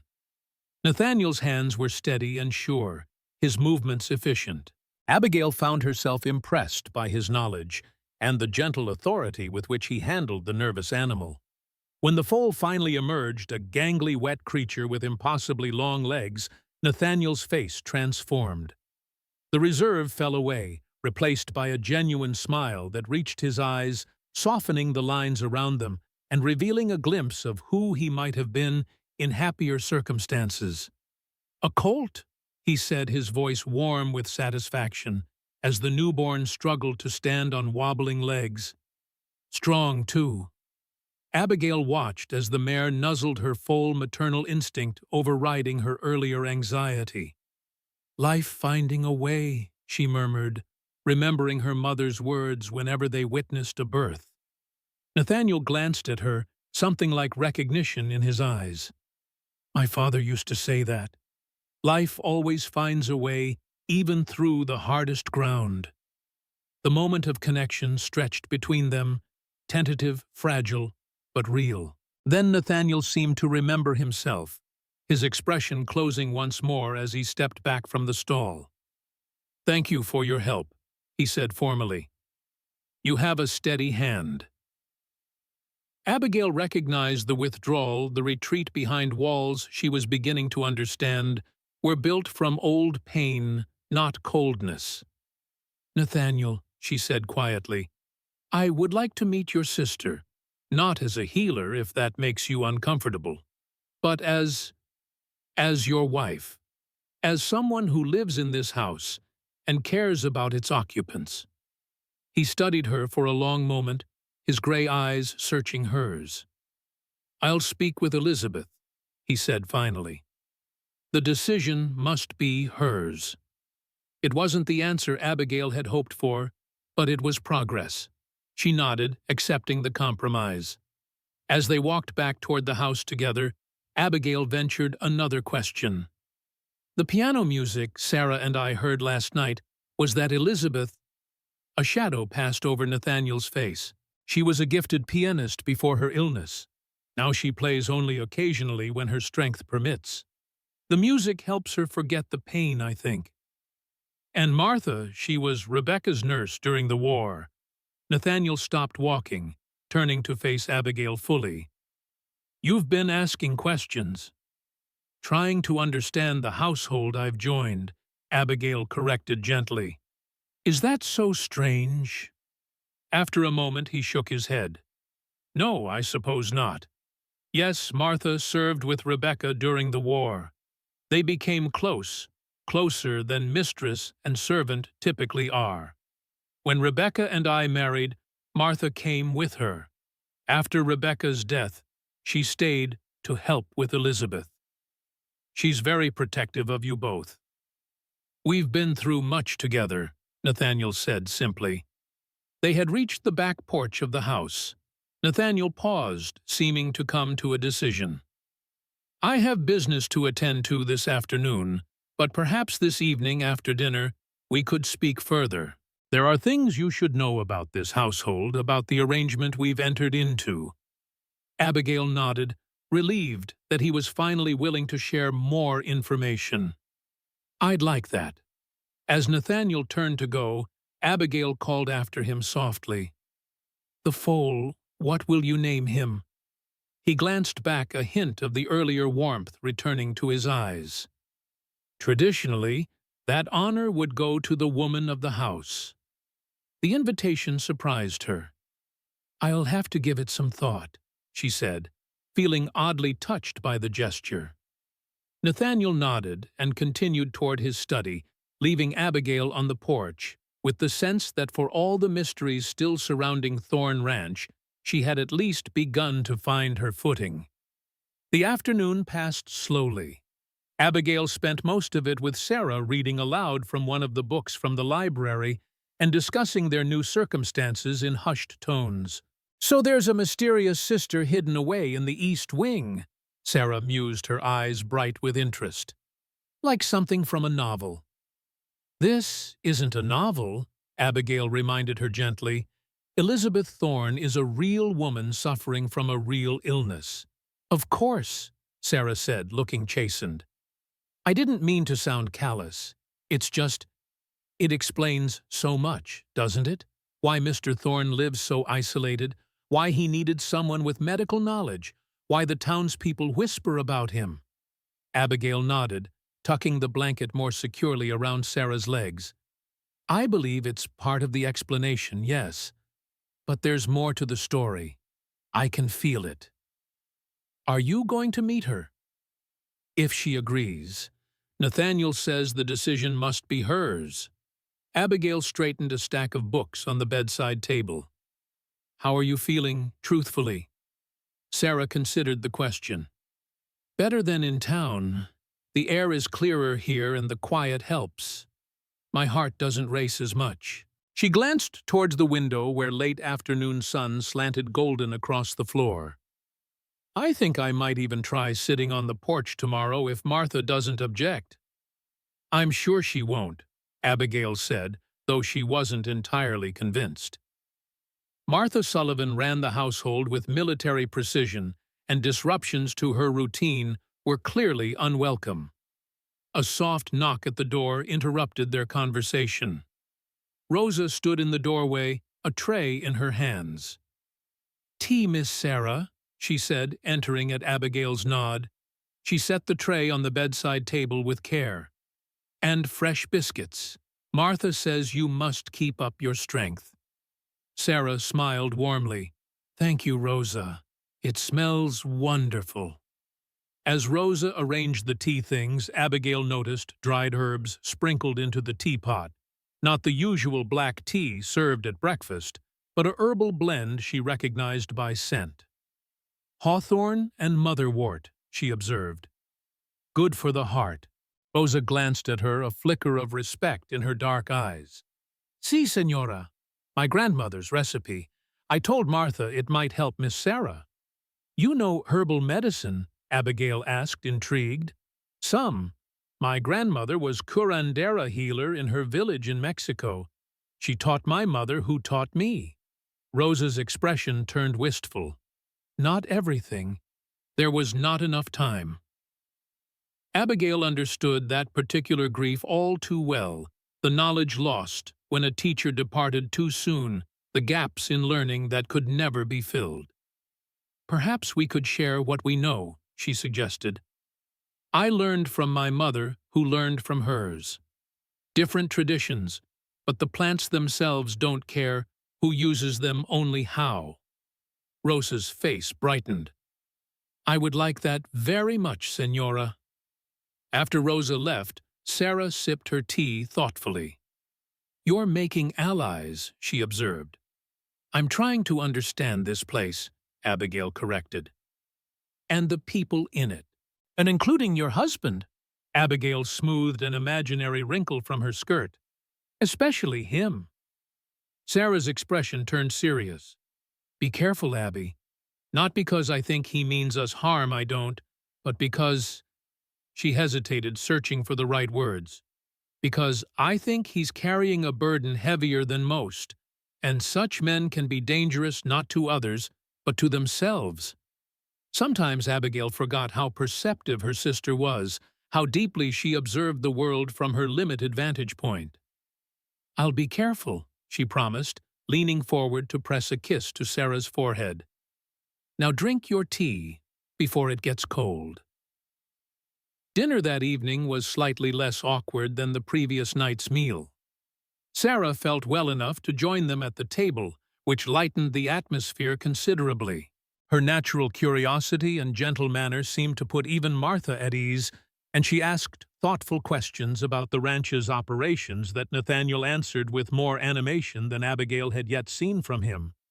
1,500 acres is quite extensive," Sarah remarked after Nathaniel explained the boundaries of the property. "How do you manage it all?" "With good men and careful planning." Nathaniel replied. "Charles Miller, my foreman, has been with the ranch since my father's time. He knows this land as well as I do, perhaps better.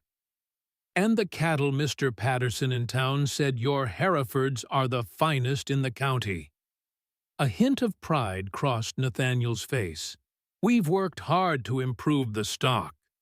Selective breeding, better grazing management, careful handling. It makes a difference in both the animal's welfare and the quality of the meat." As they spoke, Abigail noticed something she hadn't before, a certain restlessness in Nathaniel's hands, a slight tremor when he reached for his water glass. His face, too, seemed more drawn than it had that morning, with shadows beneath his eyes that spoke of chronic fatigue rather than a single night's poor sleep. When Sarah excused herself after dessert, pleading tiredness, Martha accompanied her upstairs, leaving Abigail and Nathaniel alone at the vast dining table. "Your sister is remarkably well informed for someone her age," Nathaniel observed, pushing his barely touched dessert plate aside. "Sarah reads voraciously," Abigail replied, "and remembers everything. When she was little, before her heart condition worsened, our mother used to joke that she'd grow up to be a professor or a judge." "And what did your mother predict for you?" he asked, a genuine curiosity in his voice that surprised her. Abigail smiled faintly at the memory. "She said I had healing hands like hers, that I'd carry on her work." The smile faded. "She didn't predict that I'd be doing it in a place far from home." Nathaniel was quiet for a moment, studying her across the table. "Do you regret coming here?" "Your decision yesterday."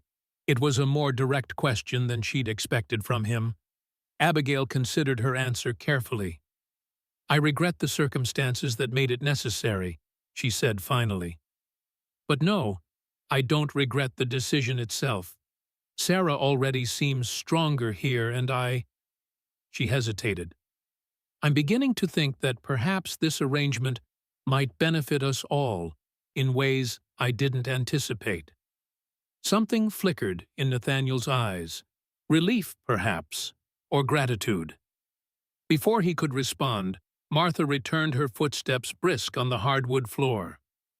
"Miss Sarah is settled for the night," she reported. "She asked that you check on her before you retire, Mrs. Thorne." "Of course," Abigail replied. "Thank you, Martha." Martha glanced between them, her expression softening slightly. "I'll leave you to your conversation. Will you take coffee in the library?" Nathaniel nodded. "Thank you, Martha." As Martha cleared the remaining dishes, Nathaniel rose and offered Abigail his arm, a formal gesture that nonetheless felt like a tentative bridge being extended. "Shall we?" The library was warmer than it had been that morning, a fire crackling in the grate against the spring evening's chill. Abigail settled into one of the leather armchairs near the hearth, while Nathaniel remained standing, his tall frame silhouetted against the flames. "You said there were things I should know," Abigail prompted gently. Nathaniel nodded, his expression grave. "I owe you honesty, Abigail. You've entered into this marriage under difficult circumstances, and while I can't change that, I can at least ensure you understand it's what you've committed to." He paced slowly before the fire hands clasped behind his back, choosing his words with evident care. "As you've discovered, my sister Elizabeth lives here, confined largely to her rooms due to her illness. What you don't yet know is that her presence here is not widely acknowledged beyond this household." Abigail frowned. "You mean the townspeople don't know about her?" "Some do, Dr. Montgomery, for instance, who consulted on her case initially, but most believe she was sent east years ago to live with our aunt in Boston. It was simpler that way, especially after—" He trailed off, his jaw tightening. "After what?" Abigail prompted. Nathaniel sighed, running a hand through his hair, a surprisingly human gesture from a man who maintained such rigid control. "After Rebecca's death, there were rumors. unfounded, malicious gossip suggesting that Elizabeth's illness might be something more sinister, something contagious that had claimed Rebecca and might threaten others. "But consumption isn't," Abigail began, but Nathaniel raised a hand. "You and I know that, as does any educated person. But fear isn't rational, Abigail, and there were those in town, Blackwood chief among them, who were all too happy to spread fear if it served their interests." "What interests would those be?" Abigail asked, though she suspected she already knew. "Land," Nathaniel replied simply. "Specifically, this land. The Thorn Ranch has been coveted by many since my grandfather first claimed it. Blackwood has been trying to acquire it piecemeal for years, through loans, through pressure on neighboring ranchers, through any means available to him, including spreading rumors about your sister to drive you away." Nathaniel nodded grimly. "People fear what they don't understand. Elizabeth's condition combined with her episodes made her an easy target." "Episodes?" Nathaniel hesitated, then seemed to decide that full disclosure was necessary. "The consumption affects not only her lungs, but sometimes her mind. She has periods of confusion, of agitation. During these times, she's not always herself."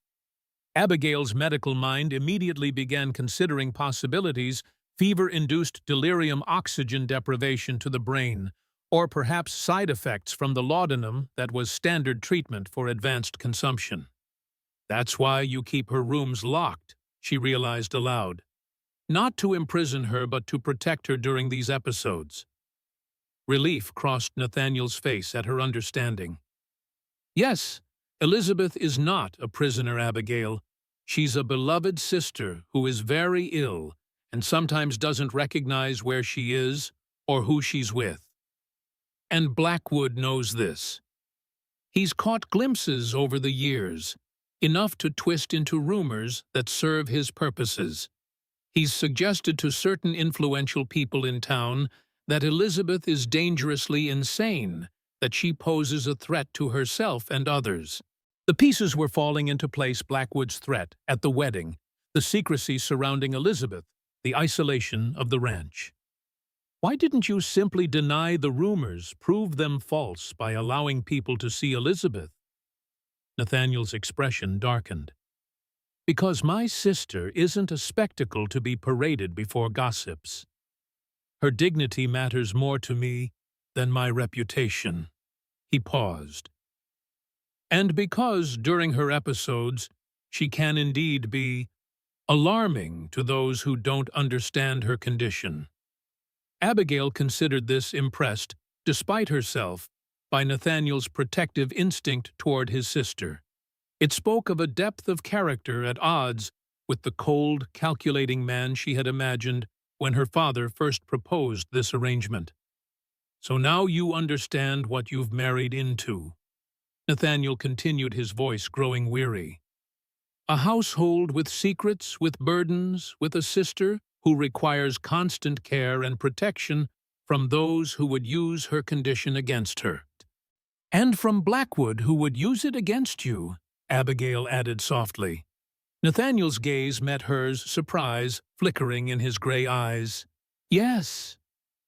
Martha entered with a tray of coffee, the rich aroma filling the room as she set it on the small table between them.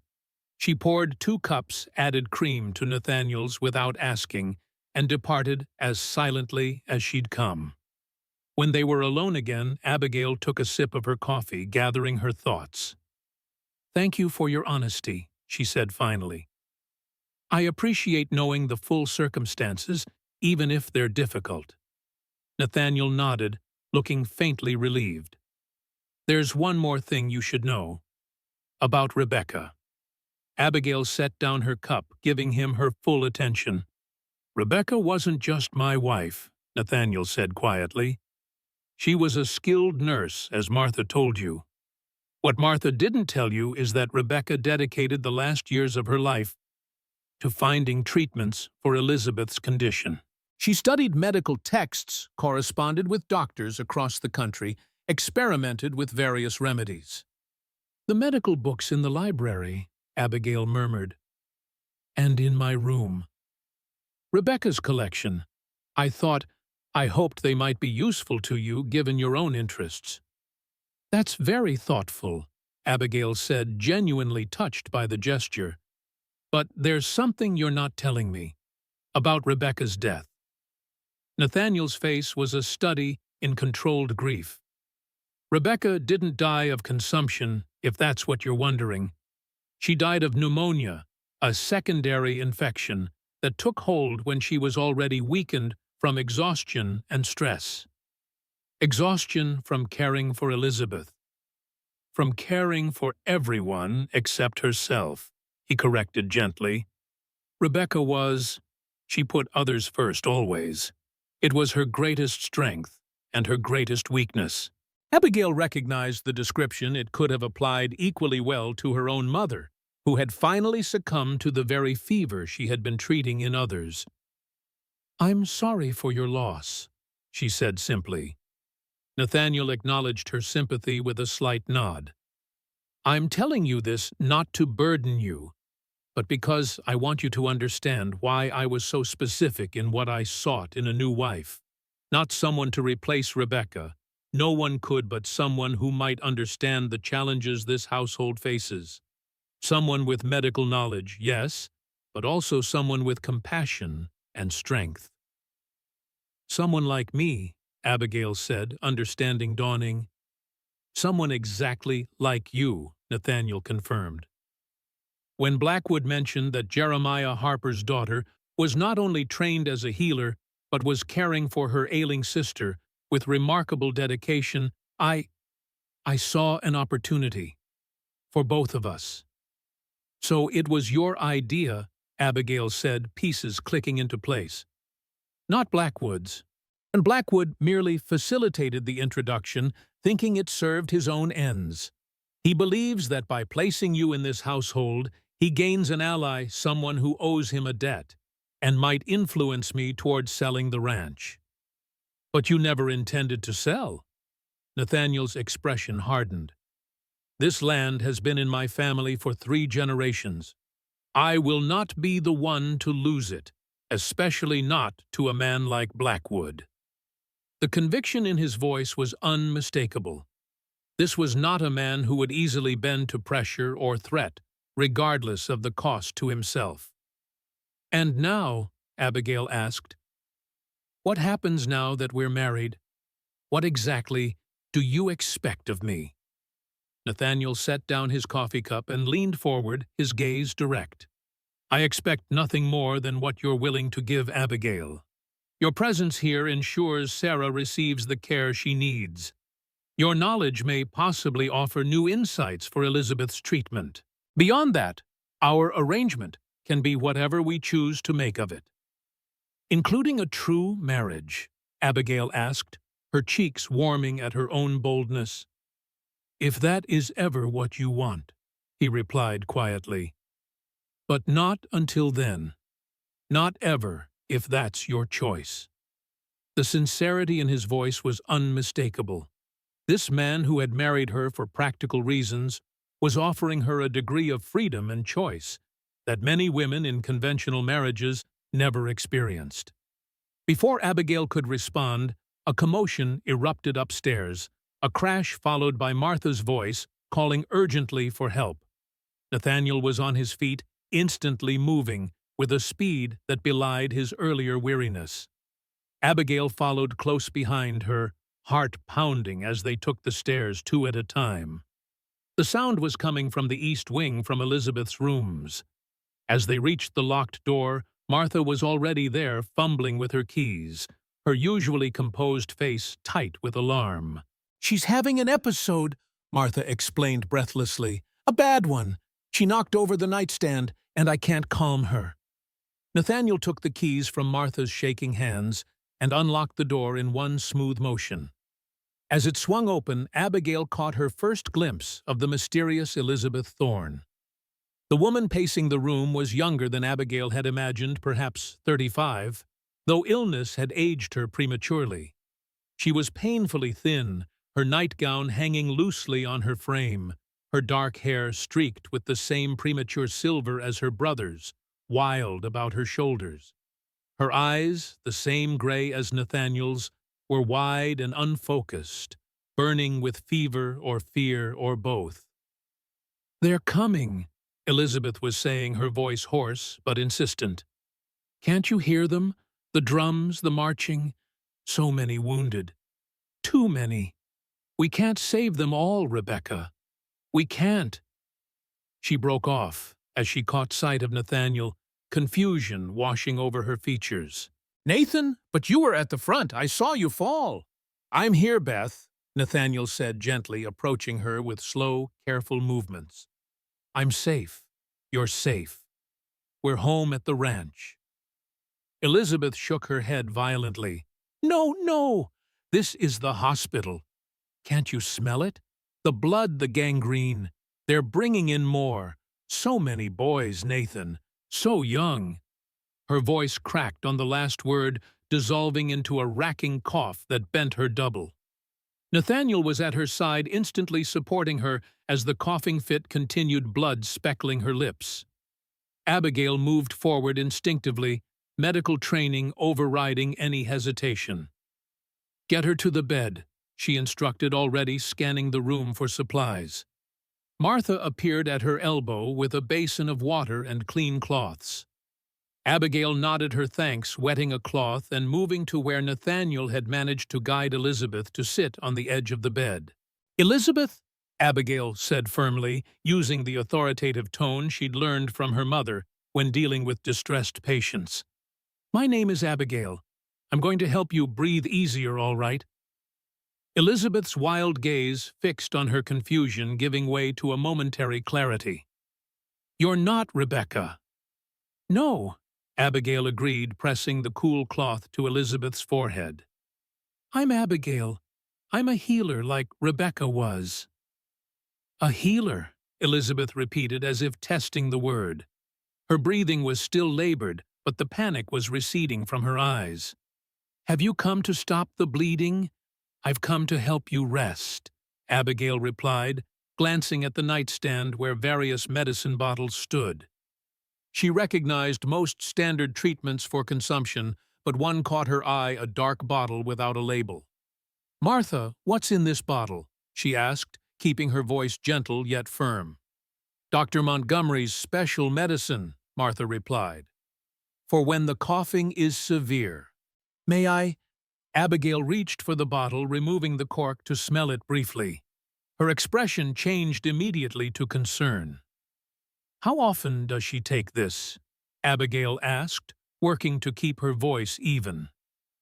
20 drops when the episodes begin," Martha replied. "Doctor's orders." Abigail carefully set the bottle down her face, revealing a mixture of alarm and compassion. She'd seen this before, powerful medicines that sometimes caused more harm than good, especially in someone as frail as Elizabeth. "I think we should try something gentler tonight," Abigail said, meeting Martha's eyes with quiet determination. "Something to help her breathe easier first, then a milder remedy for sleep." Martha looked ready to object, but Nathaniel, who had been watching Abigail closely, spoke first. "Do what you think is best."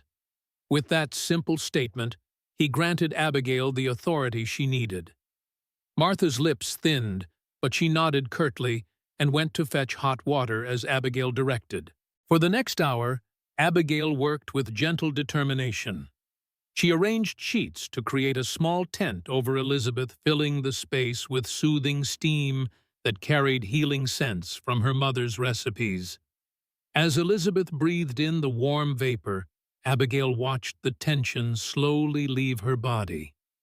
The wild fear in Elizabeth's eyes began to fade, replaced by a weary clarity. When Elizabeth's breathing had eased, Abigail prepared a warm drink, the familiar motions bringing back memories of her mother treating patients in their small shop. She stirred honey into the steaming milk, the sweet aroma mingling with the calming herbs. "This will help you rest peacefully," she said softly, supporting Elizabeth's back as she drank. Their eyes met over the rim of the cup, patient and healer. But in that moment, something more, two women bound by circumstances, neither had chosen finding connection in shared vulnerability. Elizabeth studied Abigail with intelligent eyes that belied her earlier confusion. "You're Nathan's new wife," she said, her voice weak but clear. "The one who fired the gun in church." Abigail blinked, surprised that news of her dramatic entrance to the Thorne family had reached the secluded Elizabeth. "News travels fast," she said, echoing Martha's earlier words. A ghost of a smile touched Elizabeth's pale lips. "Martha tells me everything, even when Nathan would rather she didn't." She took a sip of the sedative mixture, grimacing slightly at the taste. "He said you were different. I didn't believe him until now." "Different how?" Abigail asked, curious despite herself. "Brave," Elizabeth replied simply. "Like Rebecca, but in a different way. She fought with kindness. You fight with fire." Before Abigail could respond to this unexpected assessment, Elizabeth's eyes began to droop, the sedative taking effect. Nathaniel, who had been a steady, quiet presence throughout the treatment, stepped forward to help his sister lie down properly. "Rest now, Beth," he murmured, smoothing back her hair with a tenderness that made Abigail's heart twist unexpectedly. "We'll talk more tomorrow."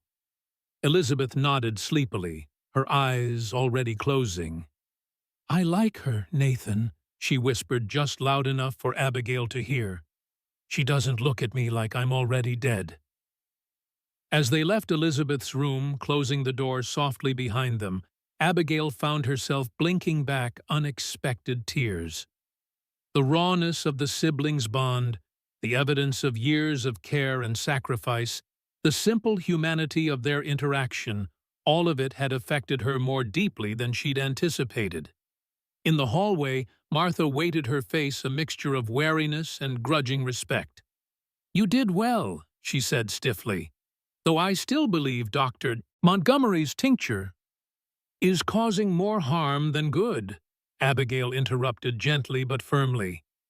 "The mixture is too strong for her current weight, and I suspect it contains chloral hydrate, which can cause precisely the kind of confusion and agitation she's experiencing." Martha's eyes widened slightly, but before she could respond, Nathaniel spoke. "Is that your professional opinion, Abigail?" "It is," she replied, meeting his gaze steadily. "With your permission, I'd like to adjust her medication starting tomorrow. Nothing drastic, small changes that might improve her comfort and clarity without reducing the effectiveness of the treatments."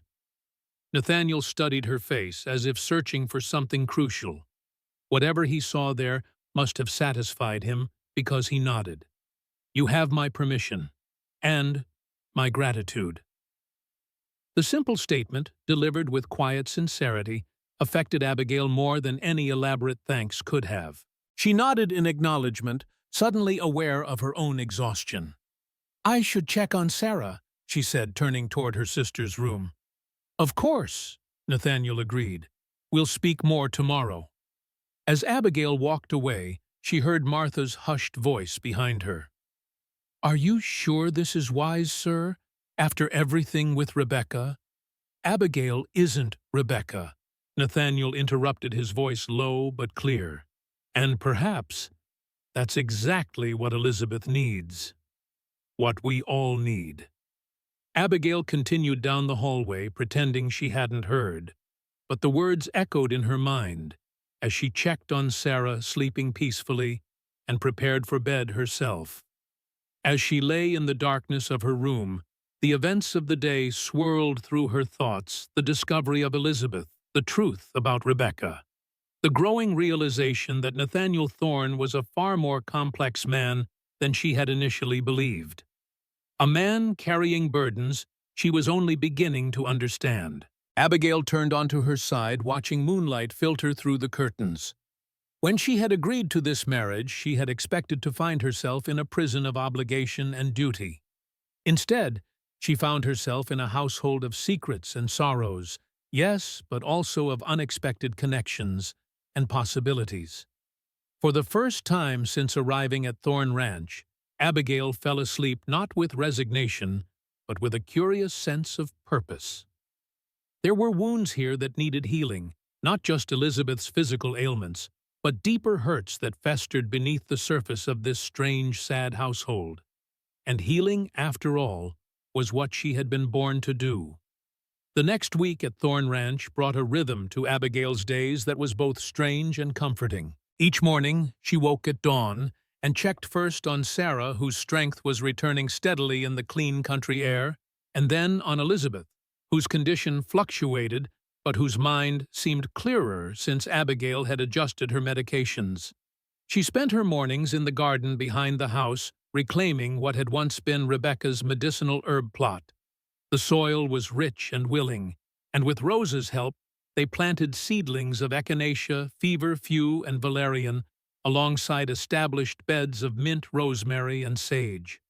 In the afternoons, she worked in the still room off the kitchen, preparing tinctures and salves, her hands remembering the motions taught by her mother years before. Nathaniel was often absent during the day, his duties to the ranch taking him far afield. But each evening, they would share dinner sometimes with Sarah when she felt strong enough, sometimes just the two of them after Martha had retired, and talk. Cautiously at first, then with growing ease, they spoke of books of ranch life, of her progress with Elizabeth's treatments of Sarah's recovery. They did not speak of the future, nor of the peculiar limbo of their marriage. Nathaniel kept to his word, maintaining a respectful distance, treating Abigail with a courtesy that bordered on formality. Yet there were moments, his hand brushing hers as he passed a book, their eyes meeting across the dinner table, a shared smile at one of Sarah's observations, when Abigail felt something shift between them, like earth settling after a quake. On the 7th day after Elizabeth's episode, Abigail was in the still room grinding dried white willow bark for a pain-relieving tincture when Martha appeared in the doorway, her expression unusually hesitant. "Mrs. Thorne," she began, then corrected herself. "Abigail, Miss Elizabeth has asked to see you." Abigail set down her mortar and pestle, surprised. Though she had been treating Elizabeth daily, their interactions had been brief and clinical, with Elizabeth rarely speaking beyond necessary responses to questions about her symptoms. "Is something wrong?" Abigail asked, already untying her apron. Martha shook her head. "She's having a good day. Her mind is clear, and she wishes to speak with you. Alone." The last word carried a weight of significance. Martha had been a constant presence during Abigail's visits to Elizabeth's room, hovering protectively, her eyes watchful as Abigail administered treatments or examined her patient. "I'll come right away," Abigail said, hanging her apron on its hook. As she followed Martha upstairs, curiosity and a touch of apprehension mingled in her chest. What could Elizabeth possibly want to discuss in private? Elizabeth's room was brighter than Abigail had yet seen it, with the heavy curtains drawn back to admit the late morning sunlight. Elizabeth herself sat in an armchair by the window, a shawl around her thin shoulders despite the warm spring day. Her dark hair was neatly braided and coiled at the nape of her neck, giving her a dignity that had been absent during her episode. "Thank you, Martha," Elizabeth said as they entered. "That will be all for now." Martha hesitated, glancing between the two women. "Are you certain, Miss Elizabeth? You tire easily, and—" "I'm quite certain," Elizabeth interrupted gently but firmly. "Please close the door on your way out." After Martha had departed with obvious reluctance, Elizabeth gestured to the chair opposite her. "Please sit, and forgive Martha's protectiveness. She has been with me through the worst of it." Abigail sat studying her patient with a professional eye. Elizabeth's color was better today, the usually fever flush absent from her cheeks. Her breathing, while still audibly labored, was more regular than it had been during her episode. "You're looking stronger," Abigail observed, Elizabeth's lips curved in a small smile. Your treatments agree with me better than the doctor's. Less fog in my mind, though the pain is somewhat sharper. I can adjust the pain medication, Abigail offered immediately. There's no need for you to suffer. Elizabeth waved a thin hand dismissively. Pain is preferable to confusion. I have little enough time left. I'd rather spend it with a clear head. The blunt assessment of her own mortality startled Abigail, though she tried not to show it. Most patients in her experience either denied their approaching death or feared it too much to speak of it directly. Martha says you wish to speak with me, Abigail prompted gently. Elizabeth studied her for a long moment, her gray eyes so like Nathaniel's, shrewd and assessing. I want to know who you are, she said finally. Not Abigail Thorne, the healer my brother married in such unusual circumstances, but you, the woman beneath the name and skills. It was not at all what Abigail had expected. I'm not sure what you mean. I think you do, Elizabeth countered. You've been in this house for a week, caring for me, observing my brother, making your assessments. Now I wish to make mine. What would you like to know? Abigail asked, deciding that directness was the best approach. Why did you agree to marry Nathaniel? Elizabeth asked. The true reason, not the practical arrangement you both pretend, is the sum of it. Heat rose to Abigail's cheeks. I married him to secure medical care for my sister and a future for myself when we had no other options. Yet, you could have simply taken his money and run once the ceremony was complete, Elizabeth pointed out. A stagecoach ticket isn't so hard to come by. Instead, you stayed. You stepped into this household and began healing not just your sister, but me. Why? The question struck at something Abigail hadn't fully articulated even to herself. I made a promise, she said slowly. When I agreed to the marriage, I gave my word. I don't break my promises. Elizabeth nodded, as if this confirmed something she had suspected. And what of Nathan? What do you make of my brother? Abigail chose her words carefully. He's a complicated man, reserved but not cold, burdened but not broken. He cares deeply for you and for this land. Beyond that, she hesitated. Beyond that, you're still deciding, Elizabeth finished for her. Fair enough. He's not an easy man to know, my brother. Life has taught him to keep his thoughts close and his feelings closer. Like you, Abigail observed quietly. Elizabeth laughed, a sound that quickly dissolved into a light cough. Touché, Mrs. Thorne. Yes, we Thornes aren't known for wearing our hearts on our sleeves. When the coughing subsided, she continued. Nathan always looked out for me, even though we were only 5 years apart. Being the elder brother, he took his responsibilities seriously, especially after our mother died. That's partly why I asked to speak with you today. Despite her frail appearance, there was nothing fragile about Elizabeth's mind or will.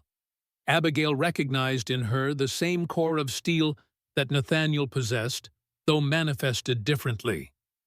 What would you like to know? Abigail asked, deciding that directness was the best approach.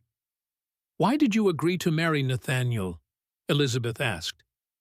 The true reason, not the practical arrangement you both pretend, is the sum of it. Heat rose to Abigail's cheeks.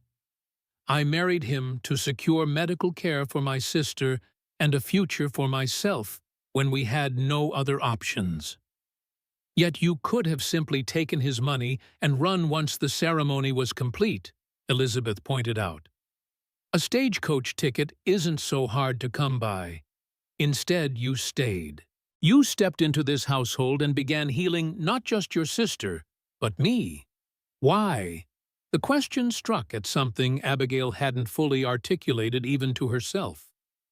I made a promise, she said slowly. When I agreed to the marriage, I gave my word. I don't break my promises." Elizabeth nodded, as if this confirmed something she had suspected. "And what of Nathan? What do you make of my brother?" Abigail chose her words carefully. "He's a complicated man, reserved but not cold, burdened but not broken. He cares deeply for you and for this land. Beyond that," she hesitated. "Beyond that, you're still deciding," Elizabeth finished for her. "Fair enough. He's not an easy man to know, my brother. Life has taught him to keep his thoughts close and his feelings closer." "Like you," Abigail observed quietly. Elizabeth laughed a sound that quickly dissolved into a light cough. "Touché, Mrs. Thorne. Yes, we Thornes aren't known for wearing our hearts on our sleeves." When the coughing subsided, she continued, "Which brings me to why I asked to speak with you." She leaned forward slightly, her expression earnest. "Nathaniel has lost much over the years, our parents, his wife, very nearly this ranch, and soon, I fear, his sister. Each loss has closed him further, walled him off from life and its possibilities." A sadness entered her voice. "I've watched him become a caretaker, a guardian, a man defined by duty rather than joy. And I've wondered if when I'm gone, there will be anything left of the brother I knew, or if he will simply become an empty shell of obligations and regrets."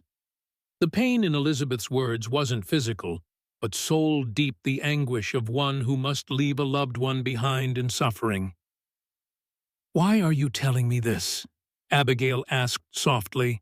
"Because when I saw you in the church with that gun," Elizabeth replied, her eyes suddenly bright with suppressed emotion.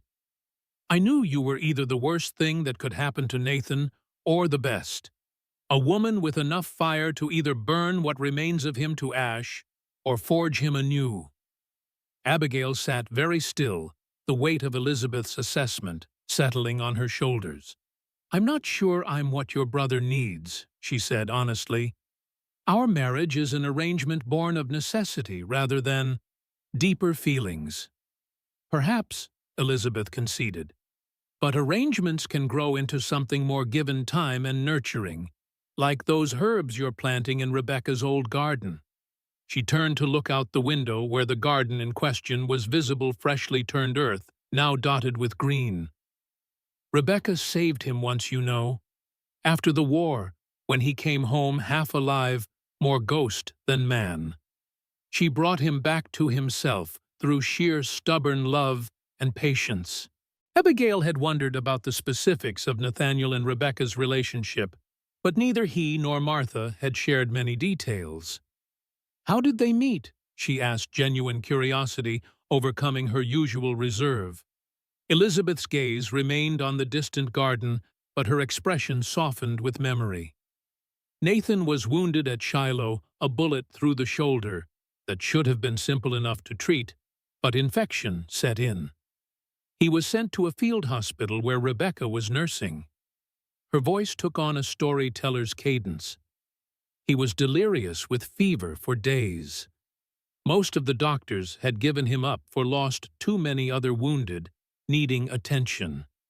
But Rebecca refused to let him go. She stayed by his bedside, changing poultices, spooning broth between his lips, talking to him through the worst of the fever dreams." "She saved his life," Abigail murmured. Elizabeth nodded. "More than once. First his body, then his soul. When he was well enough to travel, he discovered his unit had moved on without him. He was adrift, a soldier without a war, unsure of where to go or what to do next. So he came home to the ranch. Eventually, but first he spent 2 months helping Rebecca at the hospital, doing whatever was needed, building beds, digging graves, holding the hands of dying boys. It was Rebecca who finally told him it was time to go home to rebuild what the war had taken from him." Elizabeth turned back to Abigail, her gaze direct. 6 months later, She arrived at Thorn Ranch with Martha in tow, responding to the letter Nathan had sent, asking if she might consider becoming his wife. Abigail tried to imagine Nathaniel as a young man wounded and lost, finding his way back to life through service and, eventually, love. It was difficult to reconcile with the contained, controlled man she knew now. "They were happy?" she asked. "Deeply," Elizabeth confirmed. "For 5 years, this house was filled with purpose and warmth.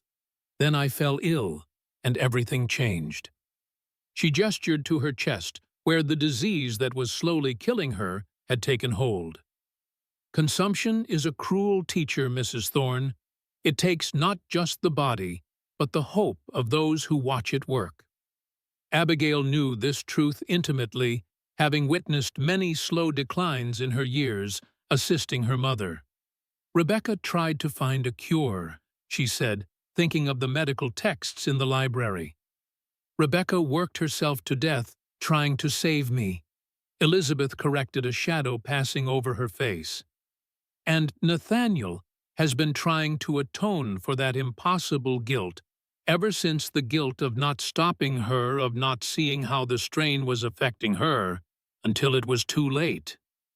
The picture was becoming clearer now, the reserved man, the protective Martha, the isolated ranch.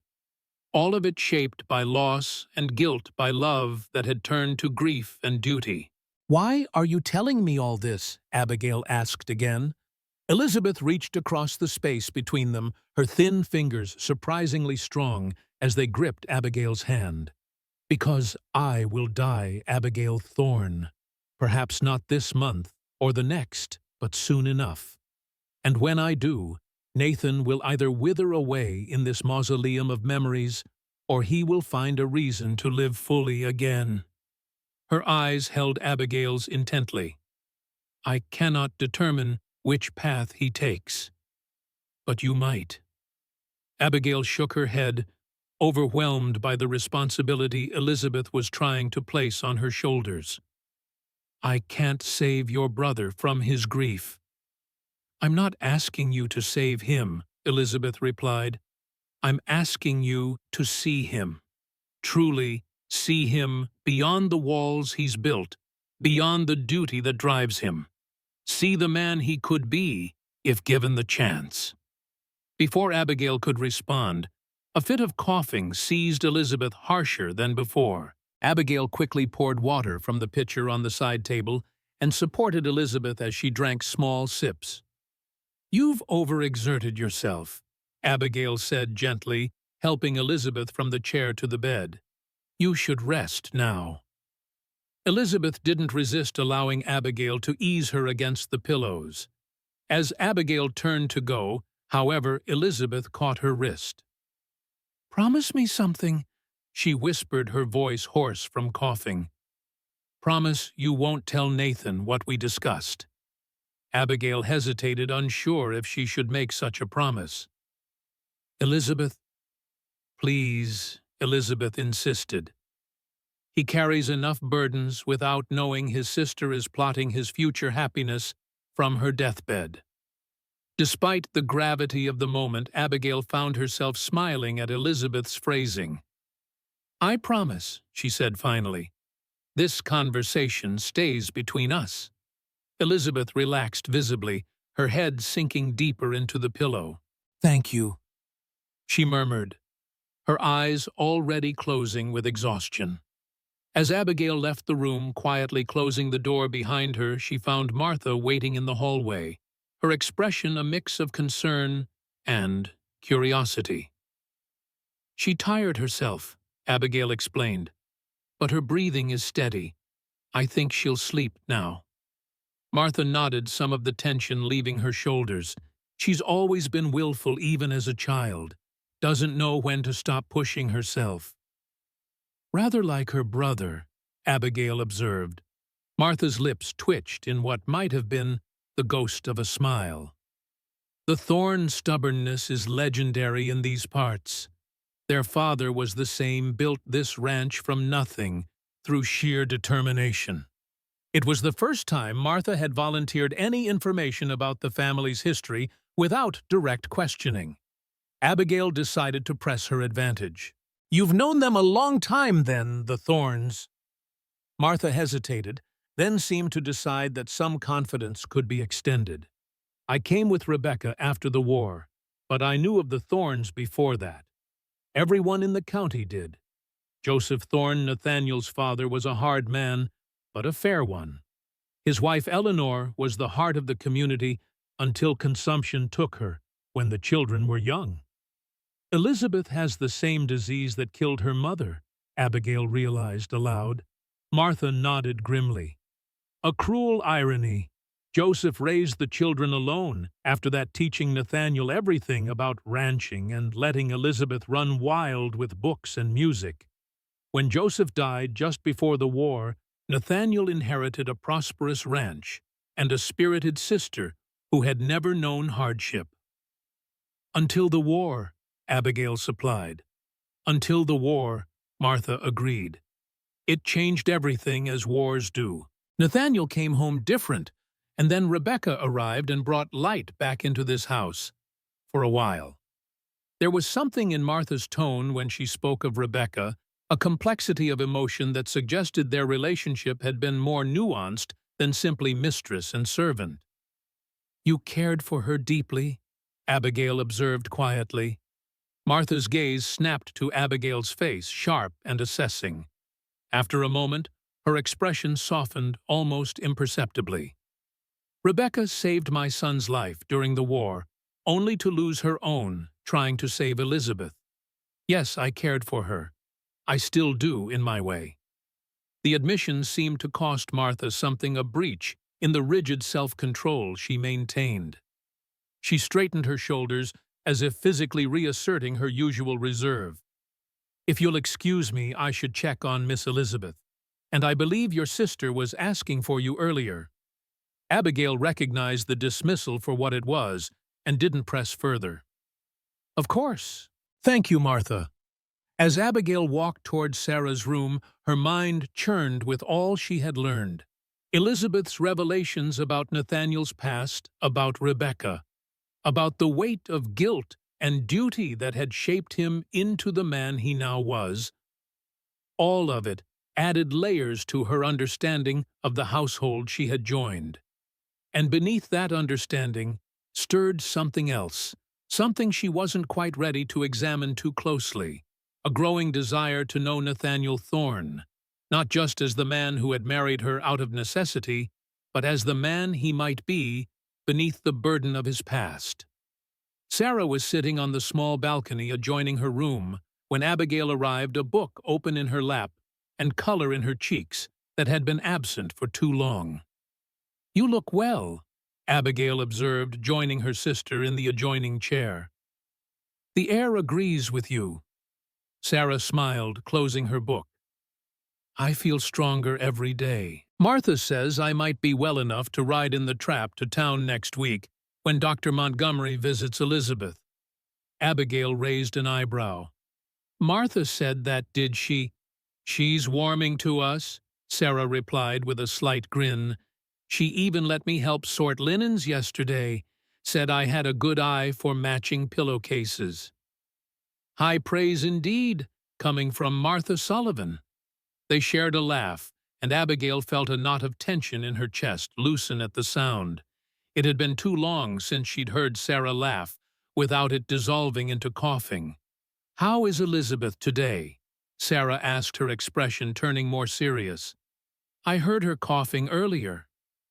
"She had a good morning, but tired herself talking," Abigail replied, choosing her words carefully. "Her condition is complicated.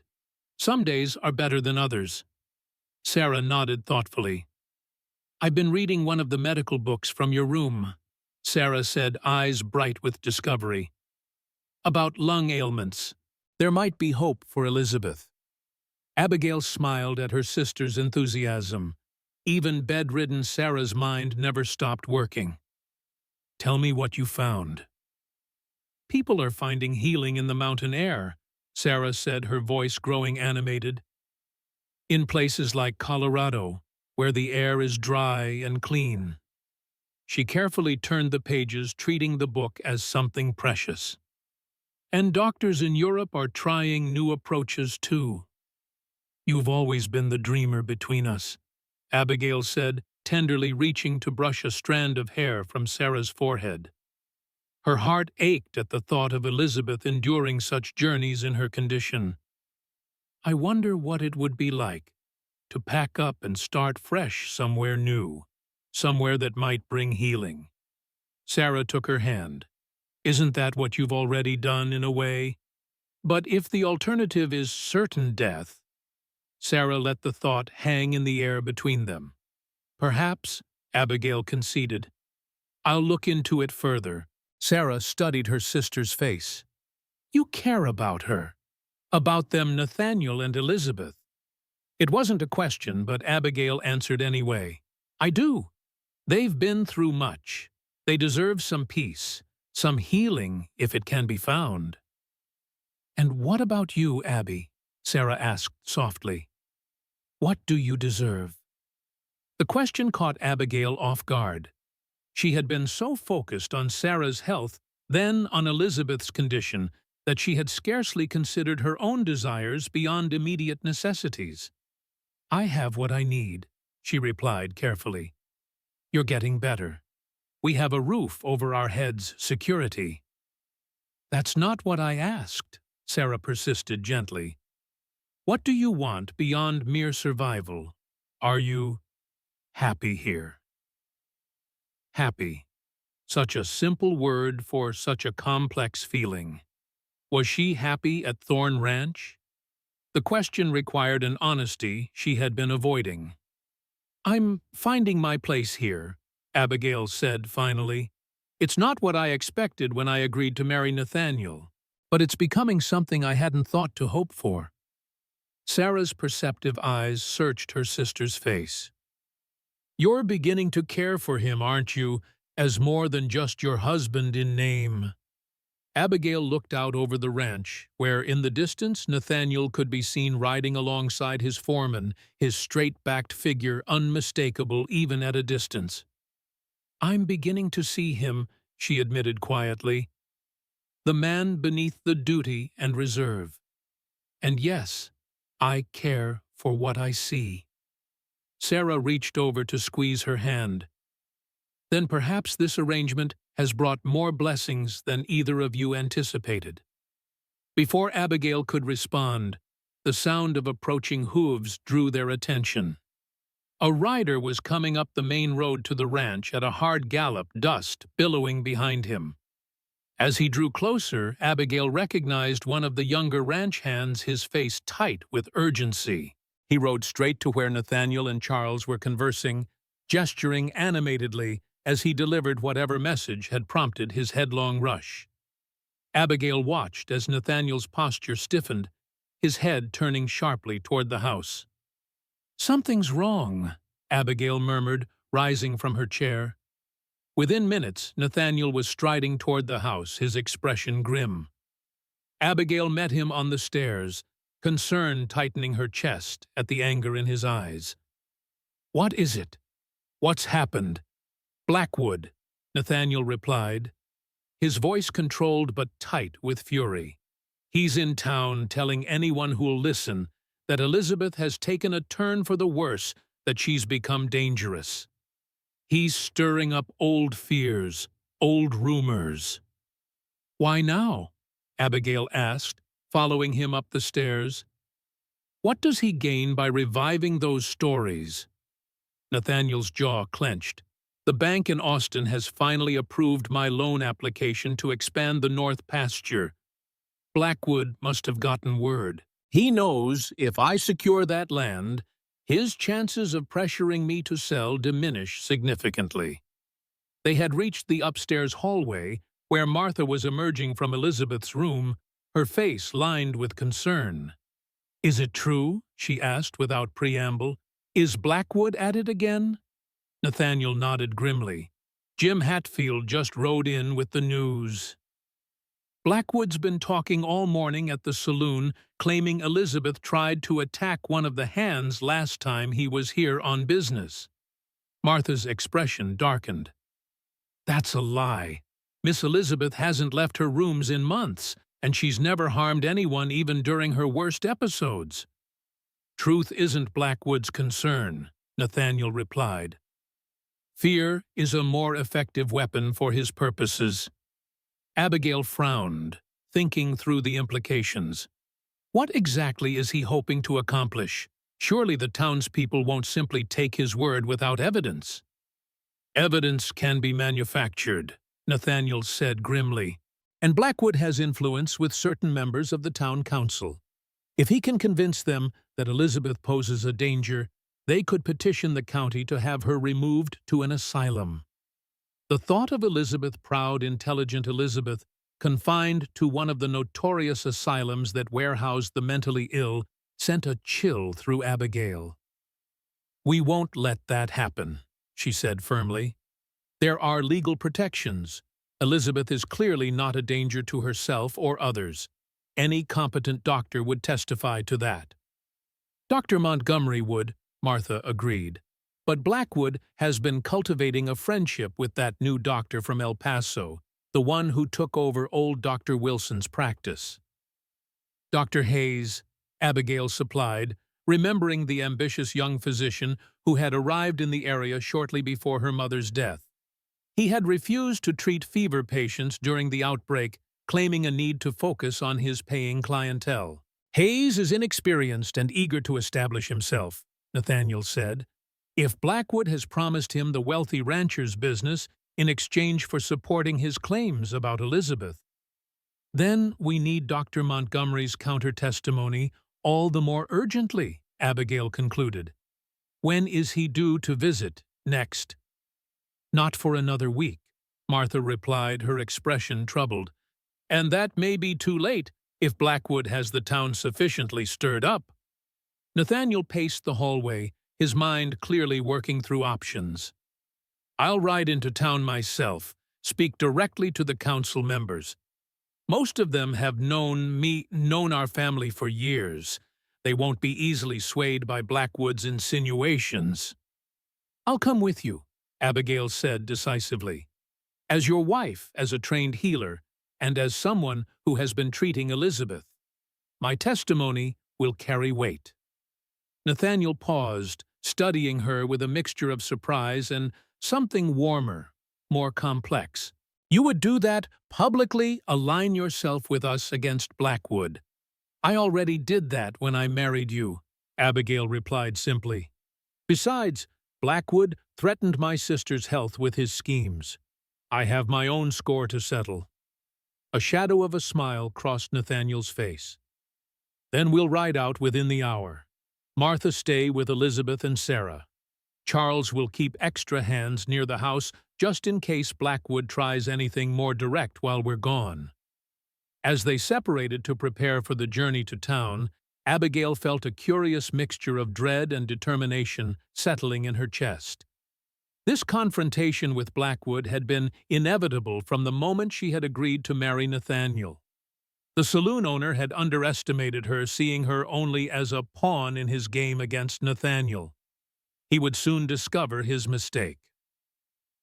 Willow Creek appeared unchanged as Abigail and Nathaniel rode into town later that afternoon, the main street drowsing in the spring sunshine. Yet Abigail could feel the difference immediately. The stares that followed them more pointed than the usual curiosity, and the way conversations faltered as they passed. They tied their horses at the hitching post outside the general store, where Mr. Patterson, the owner, was sweeping the boardwalk. He nodded to them stiffly, his usually friendly manner constrained. Afternoon, Thorne, Mrs. Thorne. His eyes darted between them and the saloon across the street, where several men lounged on the porch. Don't usually see you in town midweek. Unusual circumstances call for unusual measures, Tom, Nathaniel replied evenly. I understand Blackwood's been spreading stories about my sister. Patterson's discomfort was evident. Can't say as I've paid much attention to saloon talk, he hedged, though his eyes told a different story. Mr. Patterson, Abigail said, stepping forward, you've known me since I was a child. You know I speak the truth. I've been treating Elizabeth Thorne for the past week, and I can assure you she is not dangerous, merely ill, with the same consumption that took my mother and so many others in this county. Patterson's expression softened slightly at Abigail's direct appeal.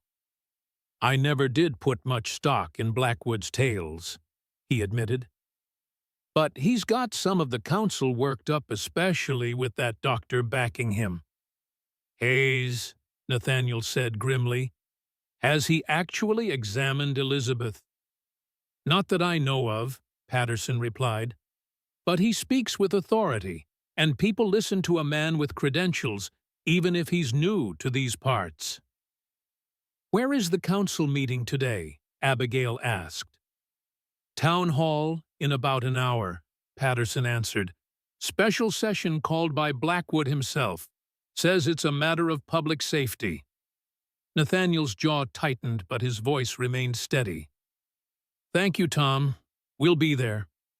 As they turned to go, Patterson called after them quietly. For what it's worth, my Emma still speaks highly of your mother Abigail. Says the fever would have taken her too, if not for Sarah Harper's treatments.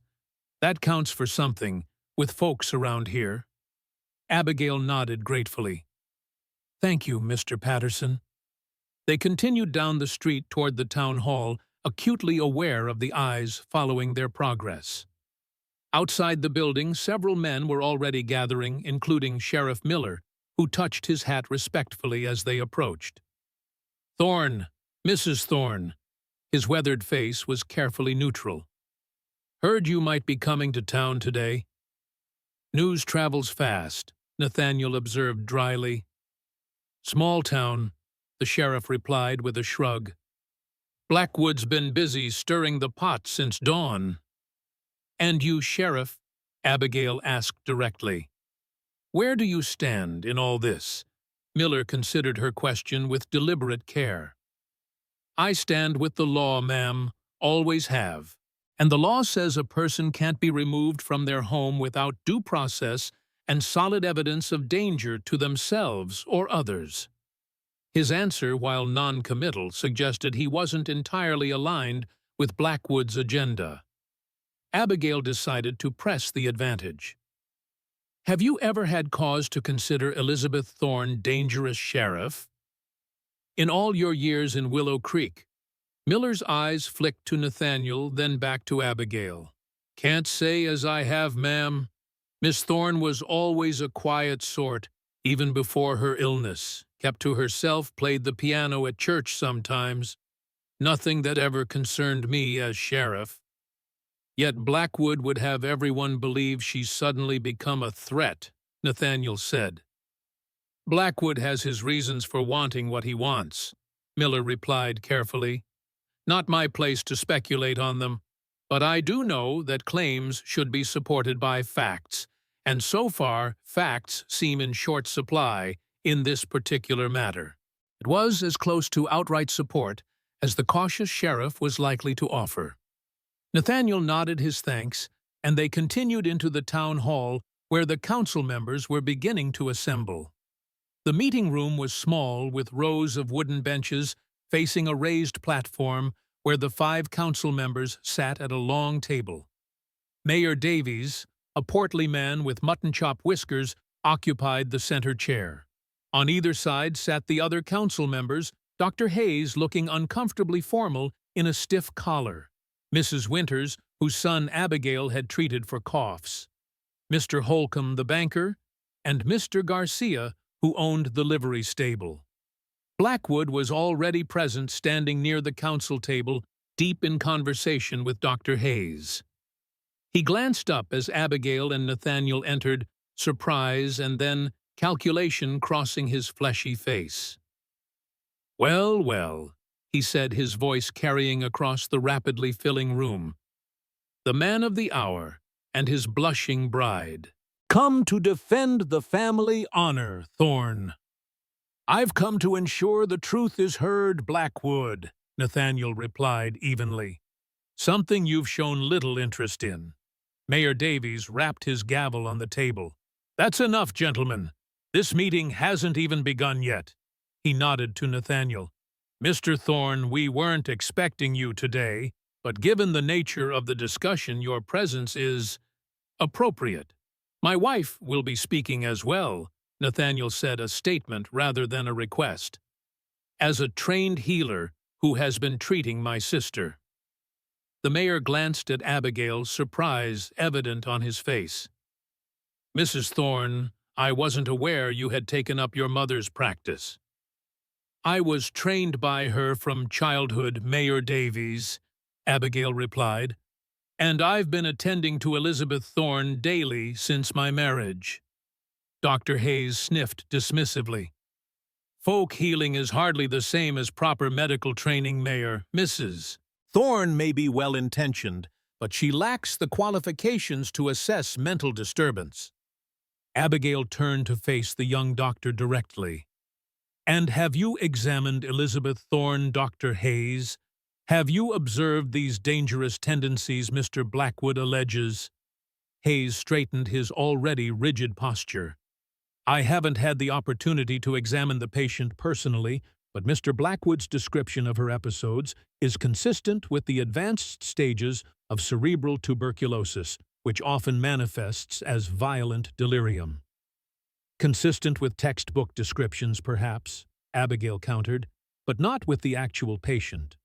Elizabeth Thorne suffers from pulmonary consumption, not cerebral tuberculosis. Her episodes involve confusion and disorientation primarily related to memories of her nursing work during the war, not violence." A murmur ran through the assembled townspeople. Hayes flushed, clearly annoyed at being challenged publicly by a woman. The mayor rapped his gavel again. "Let's bring this meeting to order and proceed in a civilized manner." He glanced at the clock on the wall. "We'll hear from Mr. Blackwood first, as he called this session, then from Mr. Thorne, and finally we'll open the floor to others who wish to speak." Blackwood moved to the center of the room, assuming an expression of grave concern that sat unnaturally on his typically calculating features. "Friends, neighbors," he began, his voice pitched for maximum effect. "I bring this matter before you not out of any personal grievance, but out of genuine concern for public safety. For years, we've all been aware of the unfortunate situation at Thorne Ranch, a once proud family brought low by tragedy and illness." He paced slowly, making eye contact with various council members. "We've respected Nathaniel Thorne's privacy, his desire to care for his afflicted sister without interference. But recent events suggest that the situation has deteriorated to a point where privacy must yield to safety." "What events?" Nathaniel interrupted, his voice cutting through Blackwood's performance. "Be specific, Blackwood. What exactly are you accusing my sister of?" Blackwood turned to face Nathaniel directly. 3 days ago, I visited Thorne Ranch on business. While waiting to speak with you, I witnessed Elizabeth Thorne in a state of violent agitation, threatening one of the ranch hands with a fireplace poker. The poor man was clearly terrified, but unwilling to defend himself against a woman, especially one in such a pitiful condition. Abigail felt Nathaniel stiffen beside her. "That's a lie," he said, his voice dangerously quiet. "Elizabeth hasn't left her rooms in months, and no ranch hand would enter them without my express permission." "Are you calling me a liar, Thorne?" Blackwood challenged, a hint of satisfaction in his voice, as if Nathaniel's anger was exactly what he had hoped to provoke. "I'm stating a fact," Nathaniel replied, maintaining his composure with visible effort. "Elizabeth was in her bed under Martha Sullivan's care 3 days ago. She had no contact with any ranch hand, and certainly never threatened anyone with a poker or any other weapon." "Convenient that only your household staff can verify that claim," Blackwood countered smoothly. "The same staff who depend on you for their livelihood." Mayor Davies intervened before Nathaniel could respond. "Mr. Blackwood, do you have any witnesses to this alleged incident? Anyone not in Mr. Thorne's employ who can corroborate your account?" Blackwood's expression faltered slightly. "Unfortunately, no, Mayor. I was alone that day, and the ranch hand in question is understandably reluctant to speak against his employer." "How convenient," Abigail murmured just loudly enough to be heard by those nearby. Dr. Hayes stepped forward. "If I may, Mayor, while direct witnesses would be ideal, the pattern of behavior Mr. Blackwood describes is entirely consistent with advanced consumption affecting the brain. Hallucinations, violent outbursts, inability to recognize familiar faces. These are well-documented symptoms in the medical literature. And, as I stated earlier," Abigail countered, rising to her feet, "Elizabeth Thorne shows no signs of cerebral involvement. Her episodes are brief periods of confusion related to her wartime experiences, not violent delusions." Hayes regarded her with poorly concealed disdain. "With all due respect, Mrs. Thorne, your assessment lacks medical authority." "Perhaps," Abigail agreed, "but my observations are based on actual contact with the patient, not theoretical knowledge from books or second-hand reports." A ripple of approval ran through the crowd. Abigail had been well-liked in town, and many remembered her mother's dedicated service during various health crises. Mayor Davies cleared his throat. "Mr. Thorne, would you care to address the council?" Nathaniel stepped forward, his manner calm and dignified despite the provocation. "I won't dignify Blackwood's fabrications with a detailed rebuttal. Instead, I'll state the simple facts. My sister Elizabeth suffers from consumption, the same disease that claimed our mother. She requires constant care and rarely leaves her rooms. She has never in all her years of illness displayed violent tendencies toward anyone." He surveyed the council steadily. "Most of you have known my family for decades. You knew my father, Joseph Thorne, and the kind of man he was. You knew Elizabeth before her illness, a gentle woman who taught piano to half the children in this town and played the organ in church every Sunday."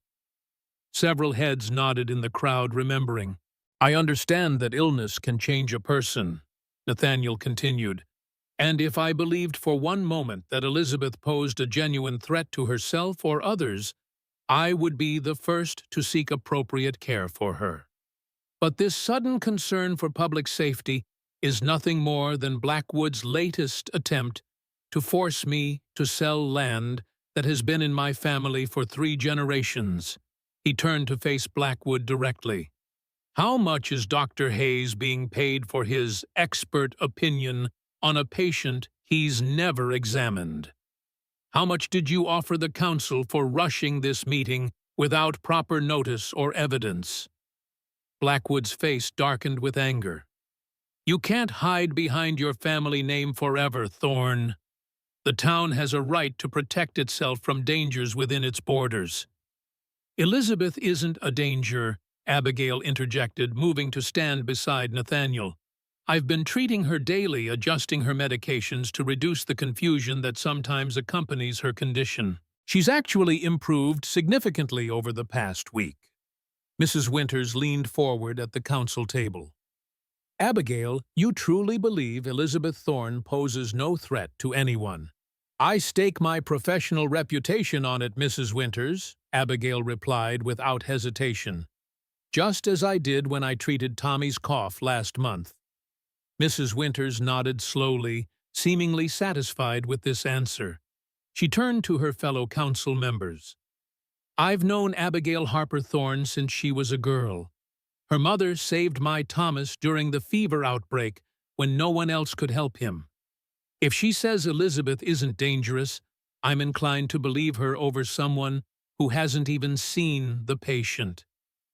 Dr. Hayes bristled. "Medical assessment doesn't always require direct observation, Mrs. Winters. Symptoms described accurately can be can be misinterpreted or deliberately distorted. Abigail interrupted her patients with the pompous young doctor wearing thin, especially when the person describing them has a clear financial interest in the outcome. A murmur of agreement rippled through the crowd. Blackwood's reputation for underhanded business dealings was well known in Willow Creek, even if most were too intimidated to challenge him directly. Mayor Davies rapped his gavel, restoring order. "I think we've heard enough to make a preliminary judgment. This council cannot and will not authorize any action against Elizabeth Thorne based solely on Mr. Blackwood's uncorroborated allegations and theoretical medical opinions." Blackwood's face contorted with fury. "This is an outrage. The council has a responsibility to protect this town."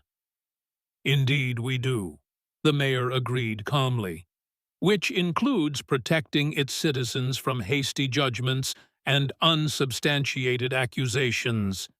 He turned to address the other council members. "Unless anyone objects, I propose we defer any decision on this matter until Dr. Montgomery, who has actually treated Miss Thorne over the years, can provide his professional assessment." No objections were raised, though Dr. Hayes looked distinctly displeased.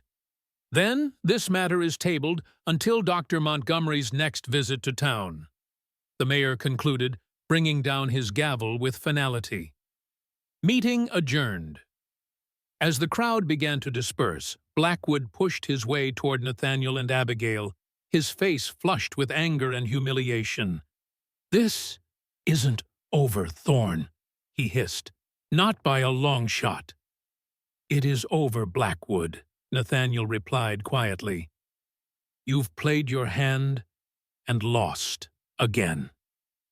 Your precious sister won't live forever," Blackwood sneered.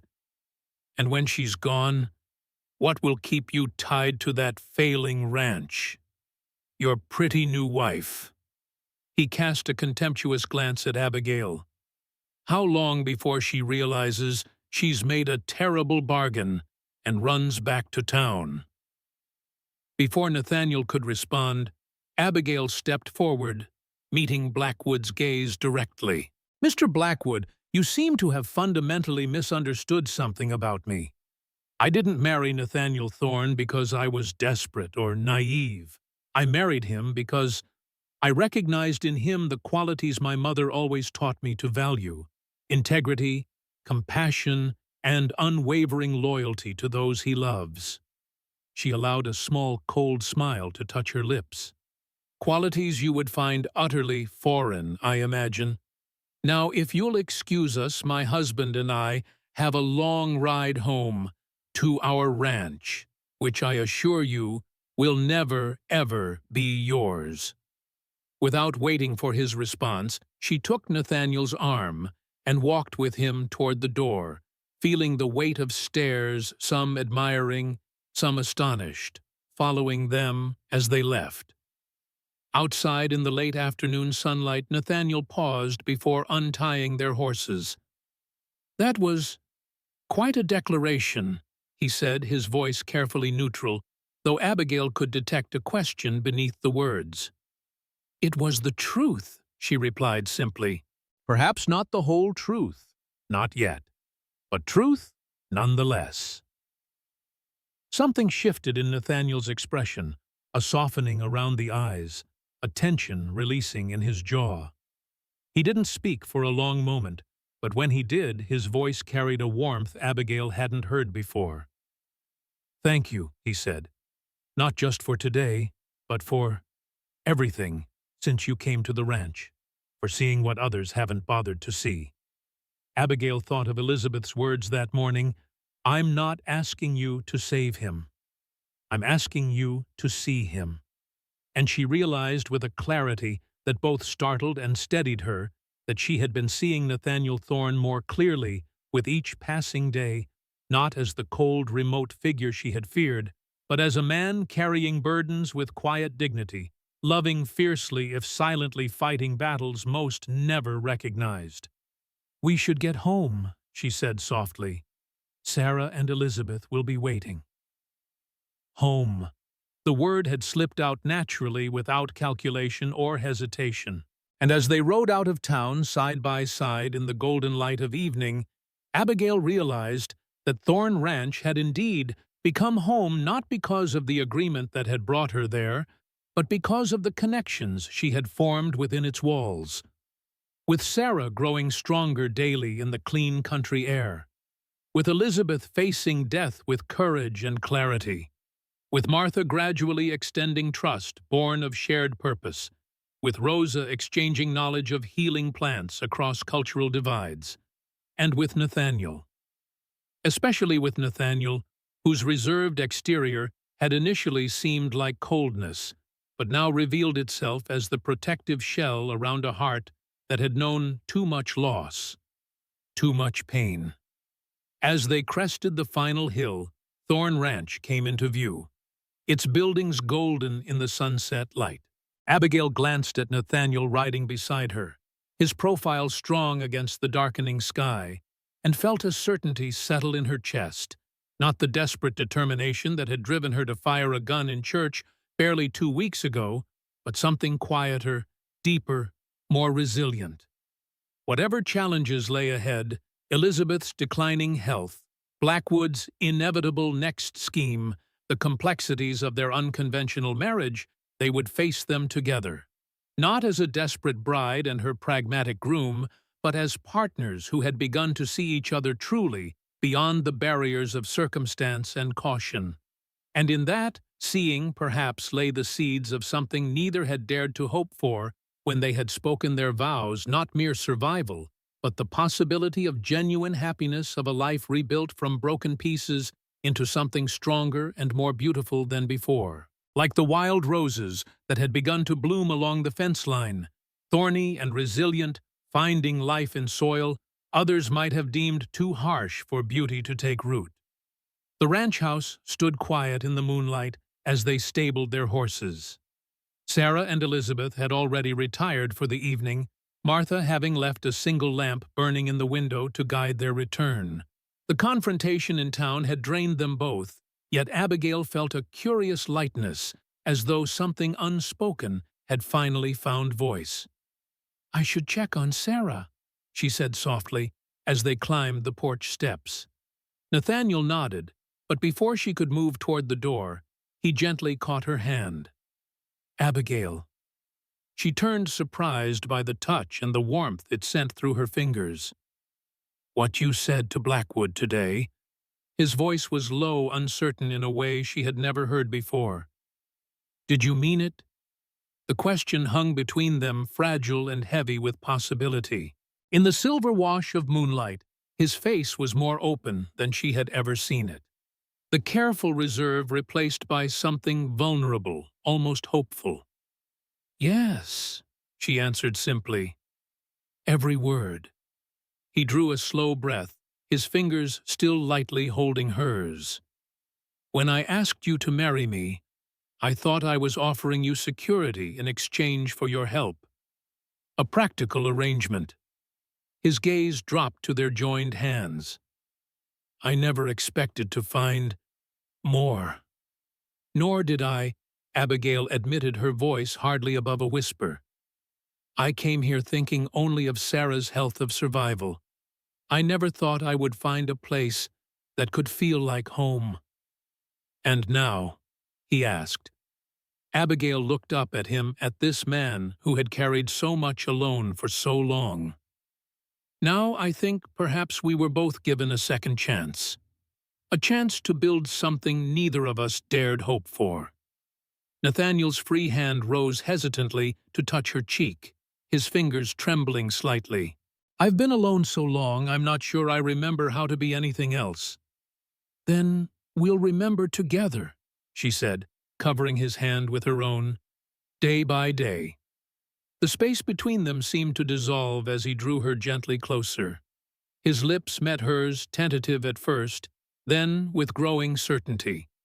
It wasn't the passionate kiss of storybooks, but something rarer and more profound, a promise, a beginning. When they finally drew apart, the night air cool against her flushed cheeks, Abigail saw in his eyes not just the careful, dutiful man she had married, but the man he might become when unburdened by solitary grief, the man she was already beginning to love. "Tomorrow," Nathaniel said softly, "I'll show you the North Ridge. There's a place there where the wildflowers bloom earlier than anywhere else on the ranch. I thought, perhaps, for the new house." "A new house?" His smile was small but real. "A place that's ours, not built on memories. A fresh start." Abigail thought of the roses she'd begun planting in the old garden of the herbs taking root in soil that had lain dormant for too long. "I'd like that," she said. As they walked into the house together, hand in hand, Abigail knew there would still be challenges ahead. Elizabeth's illness, Blackwood's enmity, the shadow of all they had both lost. But for the first time, those challenges did not seem insurmountable. They would face them as they had begun to face everything together, finding strength in what had once been their greatest vulnerability, their capacity to care, to love, to begin again. Like the land itself, after the harshest winter they had found in each other the promise of spring.